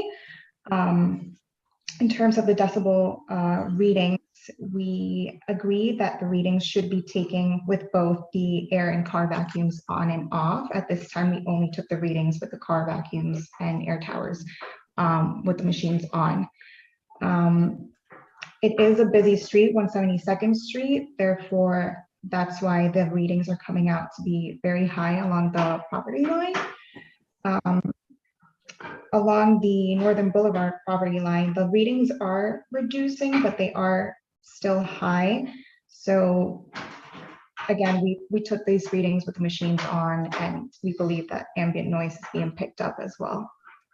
Right, so the only way you can do these readings, but I don't think it's necessary, frankly, because it's so far away from the source.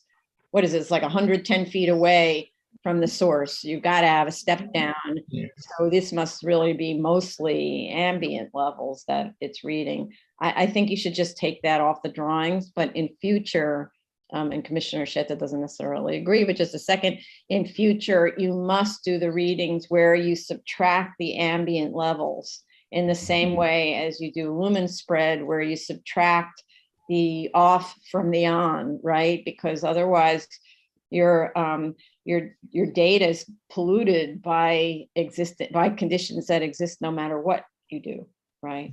Yeah, Commissioner Shetta, go ahead. Yeah, thank you, Chair. Regarding that lumen, I'm not sure if the issue is just the floodlights. Looking at the street view, there's a light pool that's offset from the residential property line. And I believe this light pool is contributing to the issue. I just want to save him time and effort. If you can talk to your, if you have a lighting engineer or whoever is doing the readings, have him look at that in addition to what you just mentioned. I don't want you guys go and back, like come back without resolving this issue. So like just consuming the time of yours and ours. Take a look at that light pool in addition to the floodlight, because again, the light pool is closed.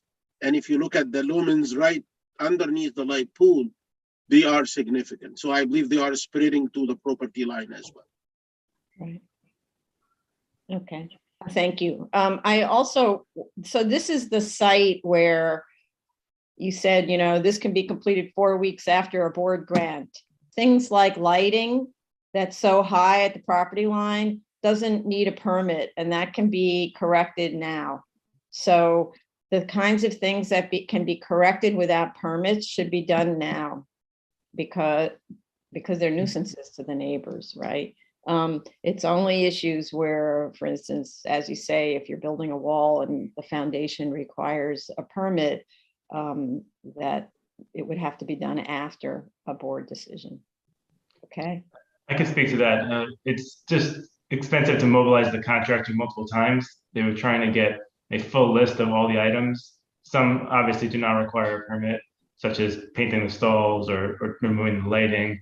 But the same contractor is doing everything: the wall work, the asphalt, the lighting, the painting. So they were trying to reduce their times of going back and forth until they know exactly what the scope is, and then they're willing to do the work right away. Okay, well, then another approach might be, I'm just looking at the site history, like how were we before? Hold on 1 second.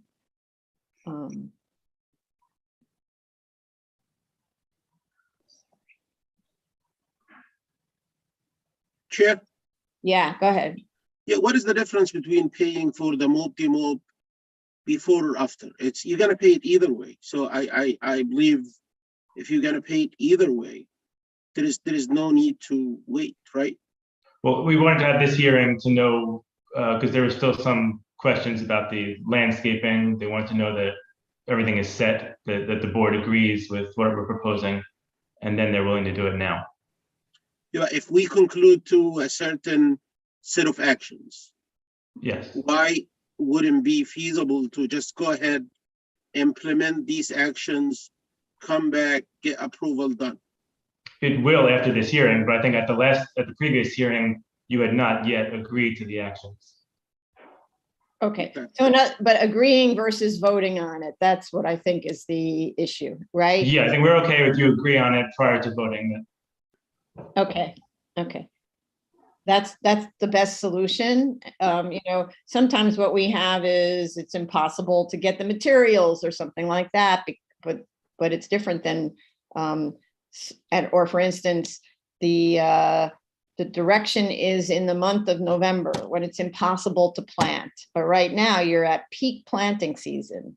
So if you waited for approvals, you might miss the peak planting season, which begins like in a week, right? So, yeah, I think that that's the best. Okay, let's continue with this, the other issues. Speaking of planting, the other issue was the landscape area abutting the residential neighbor. Yes. Which is seen on drawing A003. There's a blank rectangular space that just says landscape. Yes. At the moment, we're researching that area because it does fall under our property line. However, that landscape is being... It's maintained by the residential tenants next door. So that's the part that's confusing, because this is a comment that went back and forth with the staff member. First, the statement was the neighbor maintains it, and then the statement was that the project manager maintains it. So someone has to know who maintains it. That was referring to two different areas, I think. That was the confusion. The area that where there's the evergreen plants, that is maintained by the manager of the store. The area in the back where we just called it landscaping because we weren't sure what exactly was planted there, that's maintained by the residential tenant. Okay, so we need something to clarify, because let's just say that neighbor, it's not their job to maintain your property, right? So we need something to clarify on the drawing and in the resolution that, you know, at present, the landscaping is maintained by the neighbor, something like this, we'll figure this out, to a residential quality style of landscaping. But the second that it becomes not maintained, let's say the neighbor doesn't feel like it anymore, they sell their house, the new owner doesn't want to maintain that landscaping, you have to, it's your property, right? So ultimately, a minimum amount of landscaping has to be installed there. I'd say maybe the simplest way of doing it is to say, if the neighbor doesn't continue to maintain the landscaping, then the landscaping will be replaced with the same high evergreen trees, those same ones that you've got on 172nd Street. That way you don't need to go into a landscaping design. Just, you know what you could do on, I'm just sort of thinking out loud, but what I'm thinking is what you could do on the drawing is pull a little box, like copy paste that little box and pull it to the side of the drawing as what's known as like owner's alternate, and then show on there the same amount of little evergreen trees that will be planted when the neighbor chooses not to maintain the lot. So you don't have to design anything, you just put in more of those same shrubs. Does that work? Yes. Okay, so let's do that. So you know what I mean? It, you know, it's kind of like, Yeah. I don't know if you're familiar with this, it's like a little detail The box. viewport. Yeah, there you go. Thank you.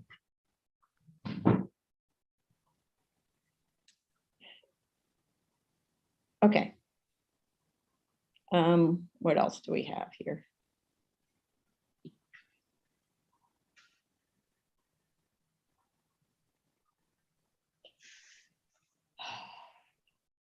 Oh, so, and then, so there's a I bunch had of, a question. My question was regarding the need for additional parking spaces. Do Right, you go need it?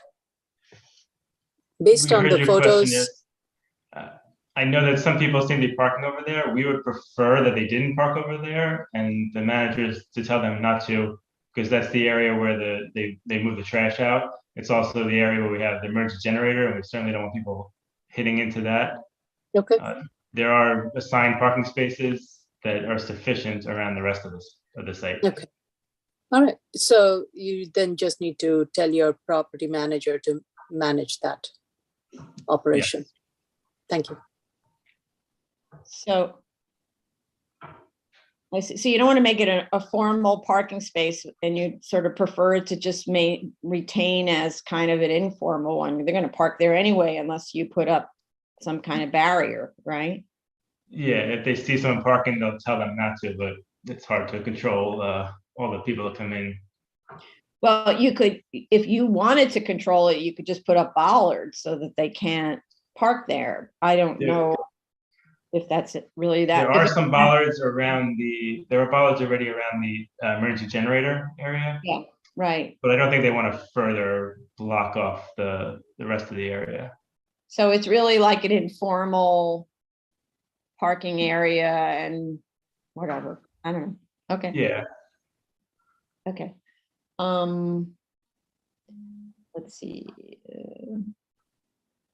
Lighting. Okay. So, and then like the repairs for the wall, the cracks and that kind of stuff, all that stuff also should be done now, obviously. And then painting that masonry enclosure that got revealed when you took out all the tires, right? Yeah, the trash is intended to be replaced. Yeah, okay, right. But there's also an existing masonry wall that's exposed, so you need to take care of it. It looks. Yes, that's part of the wall repairs that we have proposed. Okay. The whole rear wall. Okay, great. All right, so let's go to the public and then we can come back about timing, okay?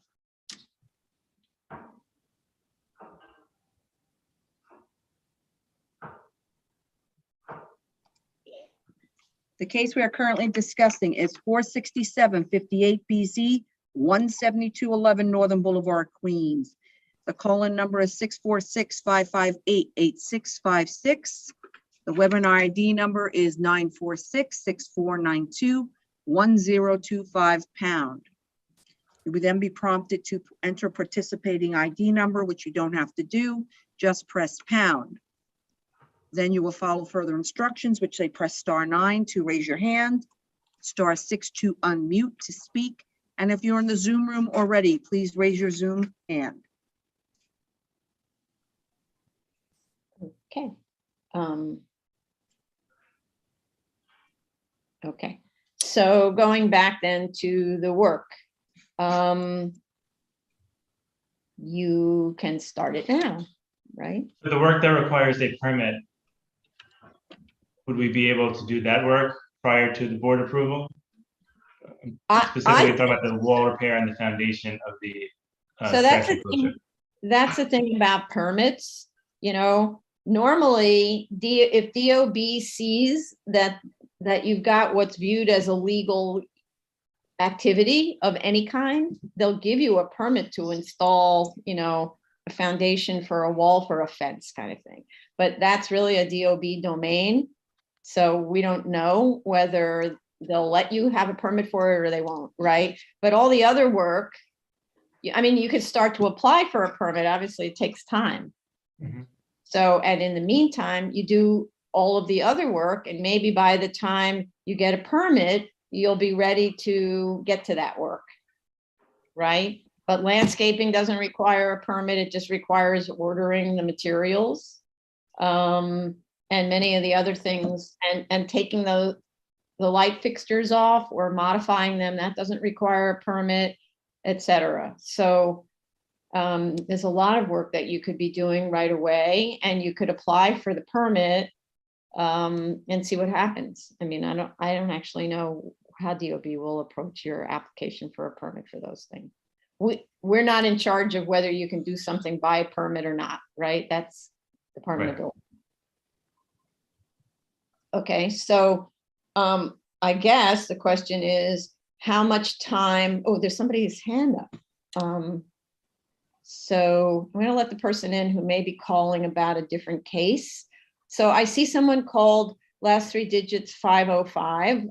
We admitted them, but to know that we're discussing now and only discussing case, what's this called? 46758BZ 17211 Northern Boulevard. That is the only case we're discussing at this moment.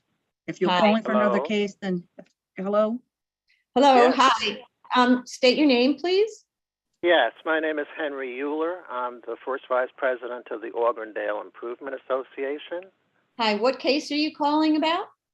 Calling about 172 at Northern Boulevard, the gas station case that you're currently hearing. Oh, okay, good. I know you know our system, so just to make sure. Okay, go ahead, Mr. Euler.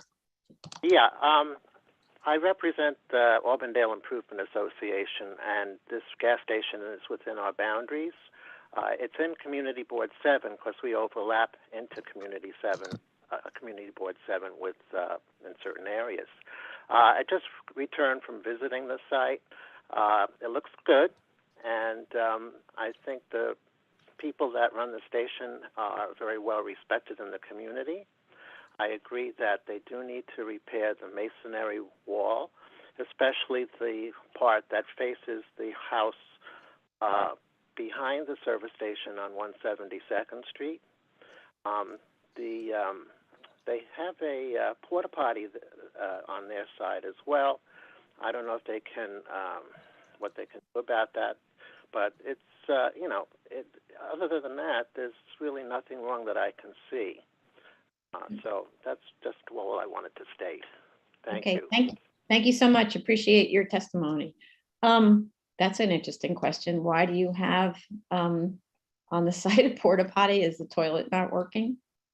Was that on our property or was it on the neighboring property? It's on your property, sir. I'm surprised. I will find out why. Okay, we'll look into it. Okay, thank you. All right, so again, I'm trying to make an estimate on how much time you actually need to do this work. If I were to just look at the landscaping, because it's the thing that I can easily get my hands around, right? Planting season starts basically now, but let's just say the beginning of April, right? So, so you wouldn't be able to complete the landscaping until then, right? Say the end of April. So should we say you need till say mid-May? I would actually give more time so that we could finish all the work. I think now that you've given your approval of the trash enclosure and the wall, I think we would like to get it all done. So between permitting, physical work, and taking photographs, I would say we probably need 3 months. 3 months, okay. So, you know what I would like you to do, because we don't assign the actual return date here, the next time you appear, we do it in a couple of days.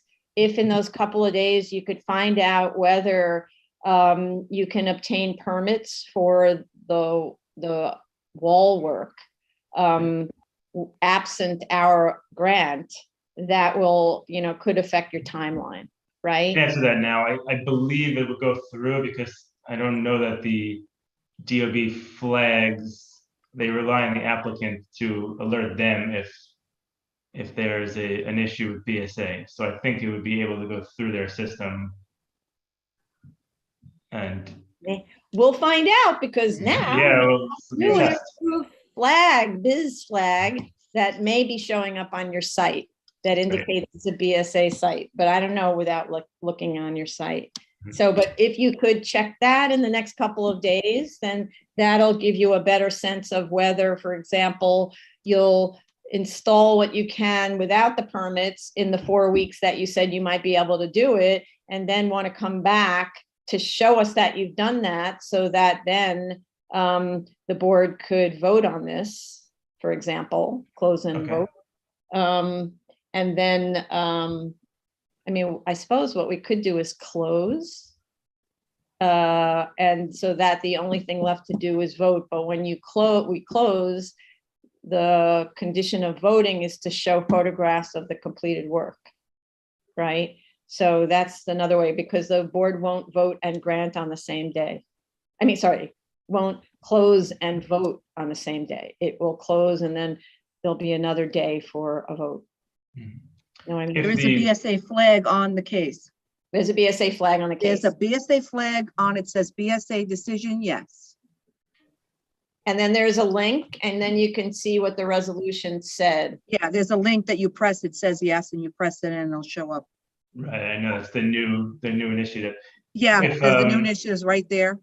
Yeah. Tony, thank you. We can't really see your screen. Oh, I'm sorry, I I apologize. trust you. If would we be able to get any note from the board that you would like this work to be done ahead of time, that they would then grant the approval at the building department? We could give you a note that says we'd like the work to be done ahead of time, but DOB decides what that means, right? So what I'd recommend is you just, reach out to a plan examiner, and I'm not actually sure how you do that, or with an expediter, and see what they want to do. So for instance, you do all of the other work, and the only thing that you haven't done is what requires permits. And if you do it in the 4 weeks, you could come back to us, and then we could vote on the case, and then you would qualify for a permit from DOB in case you didn't qualify previously. You know what I mean? So it'd be a show of faith that we took care of all the rest of the work, and then Yes. you could grant it, and then we do the remainder. Got it. It's in part a show of faith, and in part there's some things that are nuisances to neighbors, and we want those eliminated immediately. And in part because it's planting season, so you should do it while you can plant, because in the summer, everything will die. We've already retained the landscape architect, and yes, we know that has to get done. Okay, great. Okay. All right, so you'll just verify about the timing in the next few days, but right now I'm writing 3 months to submit. Okay. Great. Thank you. Thank you so much. Thank you. Okay. Item number 14, 1254 ADBZ, 511 Avenue R, Brooklyn. Mr. Goldstein. Bonnie Rose should also be let in. Yeah, Bart, I was just going to say that. Thank you, Jella.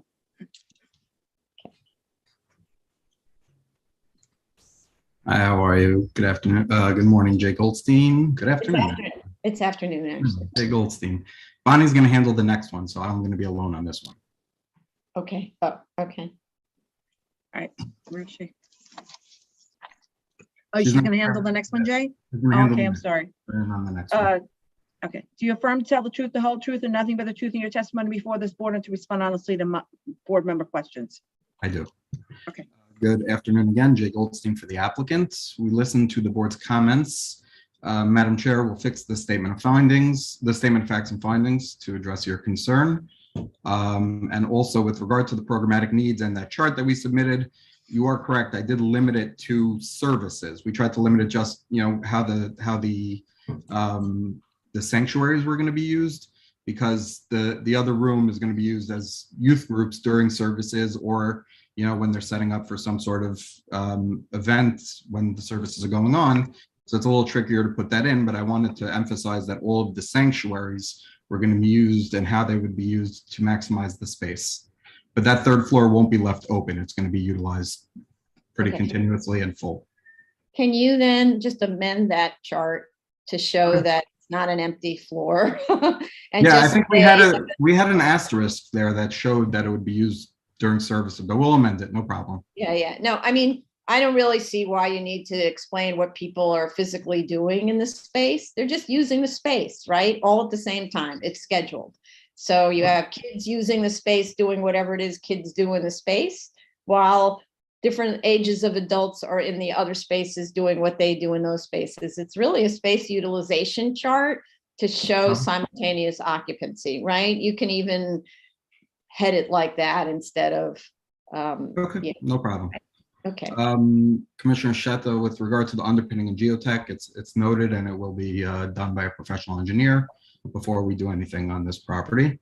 As Jella mentioned, the it's not a little e on this because when in 2008, when the restrictive deck was put in, it was still under DEP. Now, when we go forward on the restrictive deck, it's actually going to have to go through OER, and it is noted on BIS, so it'll get flagged. What was that one? You were going to show. No, Jella has her hand up. Yeah, go ahead, Jill. Yeah, so it is shown on BIS, like you saw at the review session, the hazmat remediation requirement, and there is the restrictive deck with the number 171, and it's in the appendix of the zoning resolution. And I checked Zola. It's also shown on Zola. It's a little, Okay. yeah, it's also shown on Zola. I can pull it up. No, it's okay. You don't have to pull it up. It's fine. Okay, all right. And so do you still, you said you had wanted me to call DEP and verify if this was acceptable. And Jay is correct that the remediation wouldn't occur with the oversight of DEP when you have this restrictive deck. It would be OER, but do you still want me to call, or is this acceptable? No, I think once we saw that DOB is alerted, that's the one I'm concerned about, because OER is off doing its merry thing, and if nobody calls them, they don't get involved, right? It's not like they do drive-bys to see whether there's work going on an OER designated site, but DOB will say, where's your OER sign off? This has a flag. That's what I care about. Okay, so that's really good. I'm so glad they have flags and we're included now. Isn't that exciting? Yeah. Okay. I wish it went further back. It will go further back. The flag for BSA? Yeah. Oh, what do you mean? It goes back all the way till 96. 98 or 96, 98. 98. I wish it went further back. Oh, That's well, not a discussion for today. That's fine. no, I don't know how it could go further back, frankly, because of the digital records, unless you contribute to a fund to digitize all of DOB's records. There you go. I'll ask my wife if she'll let me do that on the weekends. Okay. No problem. Okay. So, okay. I think that covers everything, right then? So let's go to the public. So the case we are currently discussing is 1254-80BZ, 511 Avenue R. The call-in number is 646-558-8656. The webinar ID number is 946-6492-1025#. You will then be instructed to enter a participant's ID number, which you do not have to do, just press pound.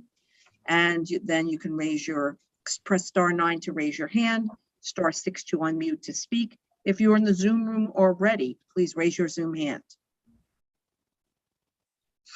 Okay, so as far as I can tell, it's just the change to like 1/2 of a sentence in the statement of facts and the chart, right? So I could do that quick. I don't know if Jella's hand is still up for. Yes, she's still on. I was just gonna say. I know I was going to change it. I don't think it's still up, right, Jelly? Did you No, want to? I still wanted to ask something. Oh, you did. Okay. Yeah. It sounds like you want, maybe, I don't want to put words in your mouth, but maybe want to close this. I'm just concerned about. Yeah. What are you concerned about? No, the air quality, and then there is some in-ground disturbance that was mentioned in the tech memo. But the hazmat is about the in-ground disturbance. Yeah, no, I feel hazmat has been resolved. It's just there's two more issues. There's LPC, because anytime there's any in-ground disturbance, they just need to look at it for historic and cultural resources. We didn't get LPC sign off? No. This was not a full review. This was done on a tech memo, so I don't think it went to LPC because this was the weird one where it had in 2008 environmental review, but we're going as an SOC under the 1980 grant. So we did a tech memo.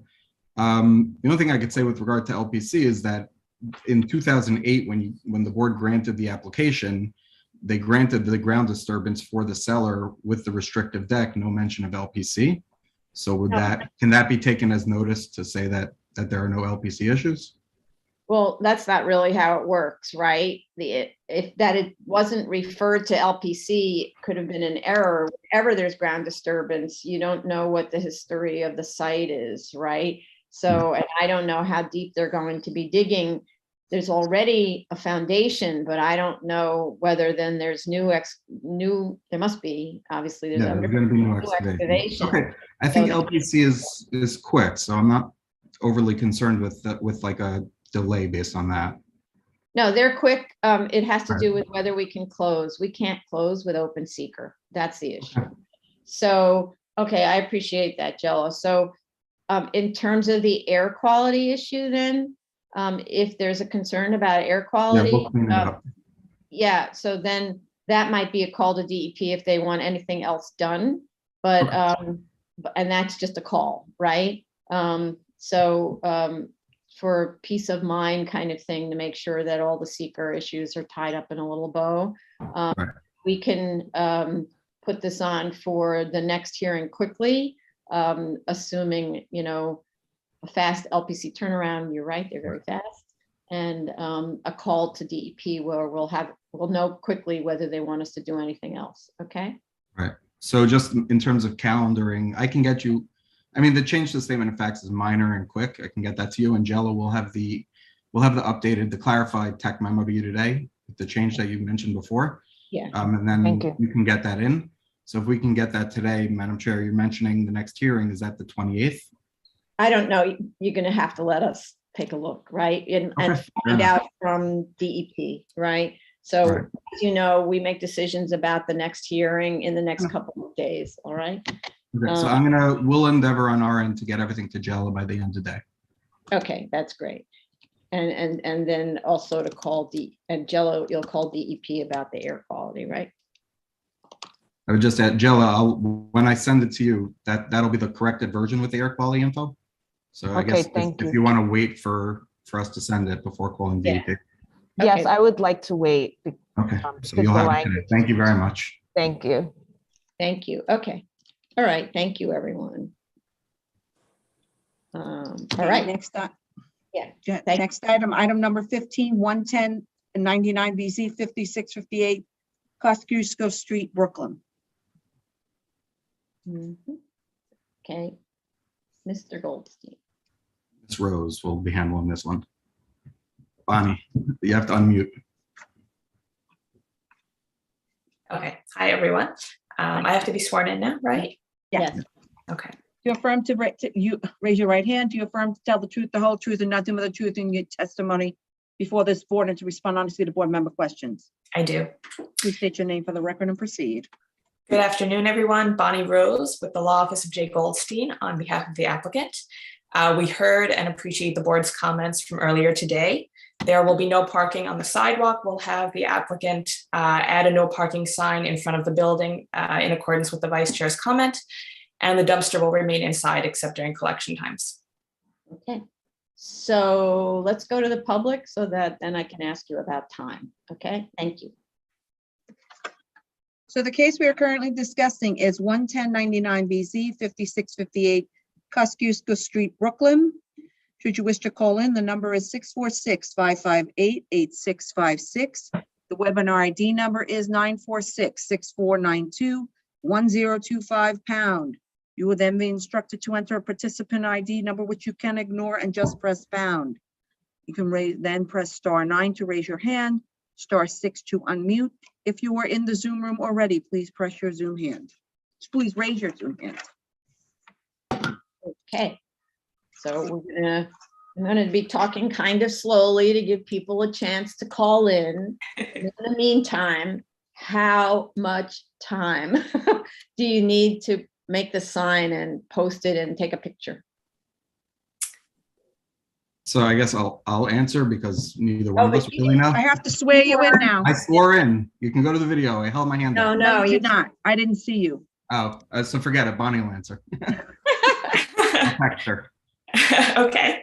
All right then. So in terms of how much time we'll need for the sign, let him be sworn in. Yeah, let me just- You should have let her handle it. No, All right. the two of Do you affirm to really. tell the truth, the whole truth, and nothing but the truth in your testimony before this board, and to respond honestly to the board member questions? I do. She's Okay. more than capable. I just don't want her to get nervous based on a question like this.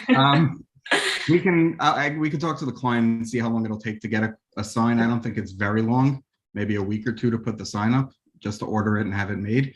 If the board will accept a temporary sign where we just, have something printed until we can replace it with a permanent sign, I'm happy to do Know that. how fast it is to get a sign? I have no idea. It's really fast. You walk into the sign shop and then they say, we'll have it for you tomorrow. Great. Like And we can have it. We can have a picture for you within a week then.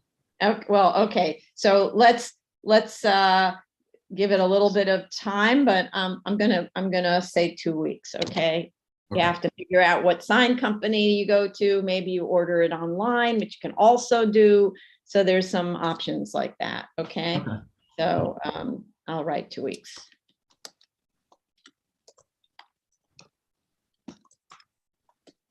Okay. All right.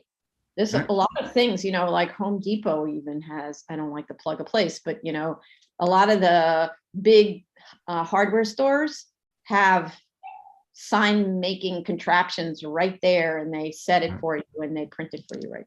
Right. We'll text the client right now with the language and he'll go with it. Good. All right. Sometimes we've seen signs that say violators will be towed.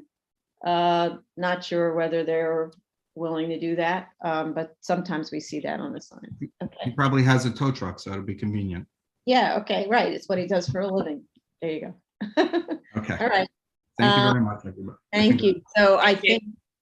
So I think because we already allowed people and we spoke really slowly, there's nobody called in. So I can make a motion to close, and we just need to see that photo before the vote, okay? Okay. Thank you. Thank you. So- Motion closed. Chair Promoter, Aye. Vice Chair Chanda,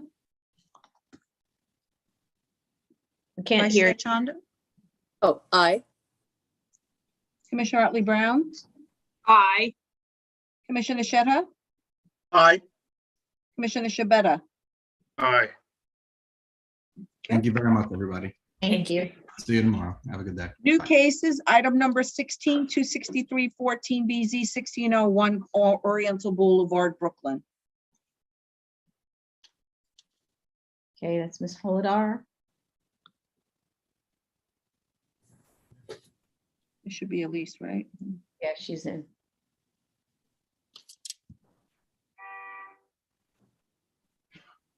Hi, how are you? Good morning. Raise your right hand. Do you affirm to tell the truth, the whole truth, and nothing but the truth in your testimony before this board, and to respond honestly to board member questions? I do. Thank you very much. Please proceed. Elise Fullader from Eric Palatnik PC on behalf of the applicant. We heard your comments. I just want to say we provided dates that we got the permits, which you noted, and when they expire, but we will ask the GC for more information for an anticipated timeline. It's been really difficult for us, as we noted in the statement of facts, because there's been really bad supply chain problems. So timing has been really difficult too. That keeps being a hurdle for us to go forward, but we'll ask the GC if he can give us some dates. Yeah, so these are, timelines are, even in the most sophisticated construction sites, are best guess estimates based on what you know today. It's not like you have a crystal ball. So Yeah. we need a timeline, okay? No problem. And then we will ask the owner to take a few inside of the site photographs. Right. Okay, so All right, so let's go to the public. The case we are currently discussing is 263-14 BZ. The call-in number is 646-558-8656. The webinar ID number is 946-6492-1025#. You will then be instructed to enter participant ID number, which you can ignore and just press pound. You will then enter the Zoom room, press *9 to raise your hand, press *6 to unmute to speak.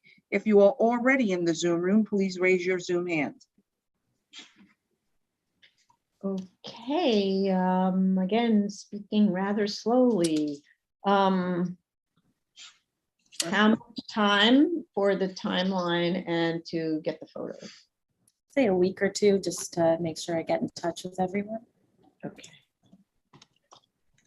All right, I just want to give another few seconds in case somebody might call in.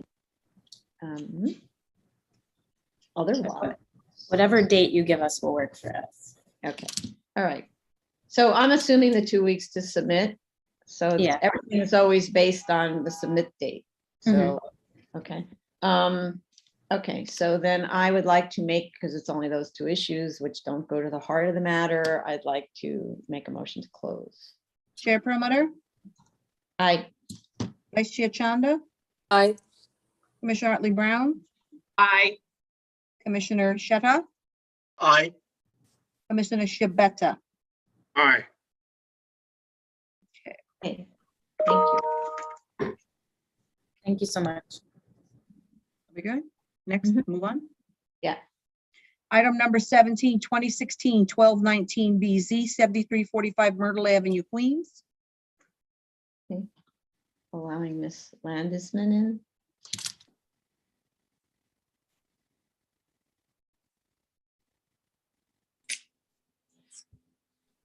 Can you hear me? Yes. Okay.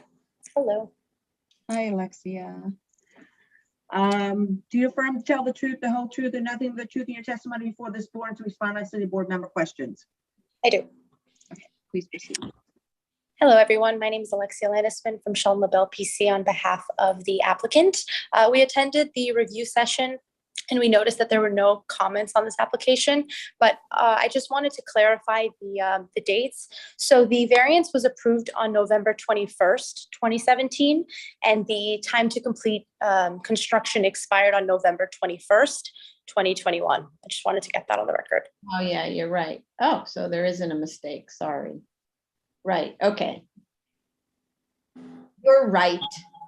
Okay, thank you very much for picking that up. So there is no need to correct the description in the calendar because it's referring to the expiration date and Ms. Landsman wins like a cookie or something. I'm not sure. Okay, thank you. Okay, so I'm gonna take that out. Okay, all right. So I don't know if there's any other comments. Let's go to the public. So the case we're currently discussing is 2016-1219 BZ. The call-in number is 646-558-8656, 946-6492-1025 #. You will then instructed to enter a participant ID number, which you may ignore, and press #. Once you're in the Zoom room, press *9 to raise your hand, *6 to unmute to speak. And if you're in the Zoom room already, please press your Zoom hand. Raise your Zoom hand. Okay. I doubt there'll be any comments. We always need to give the public a chance to call in, so there will be no submissions. So we could put this on for decision ASAP. Great. As soon as I make a motion to close, but I'm trying to speak slowly, so there's a time delay. We don't have any cases after this. Someone just called, Mr. Weisbart just called in. Is he involved in this case? No. So he's in, yeah, this is the end of the session. Neil, that case is tomorrow, Neil. Yeah, you're on the wrong day. Shortly said he got off. Okay, thanks. Okay, so now having stalled enough to allow people to call in, I'd like to make a motion to close. Chair Perlmutter. Aye. Vice Chair Chanda. Aye. Commissioner Otley Brown. Aye. Commissioner Sheta. Aye. Commissioner Shabeta. Aye. Okay, that's it. This concludes the public hearing for March 14, 2022. We'll see you Thank you, tomorrow. everyone. See you tomorrow.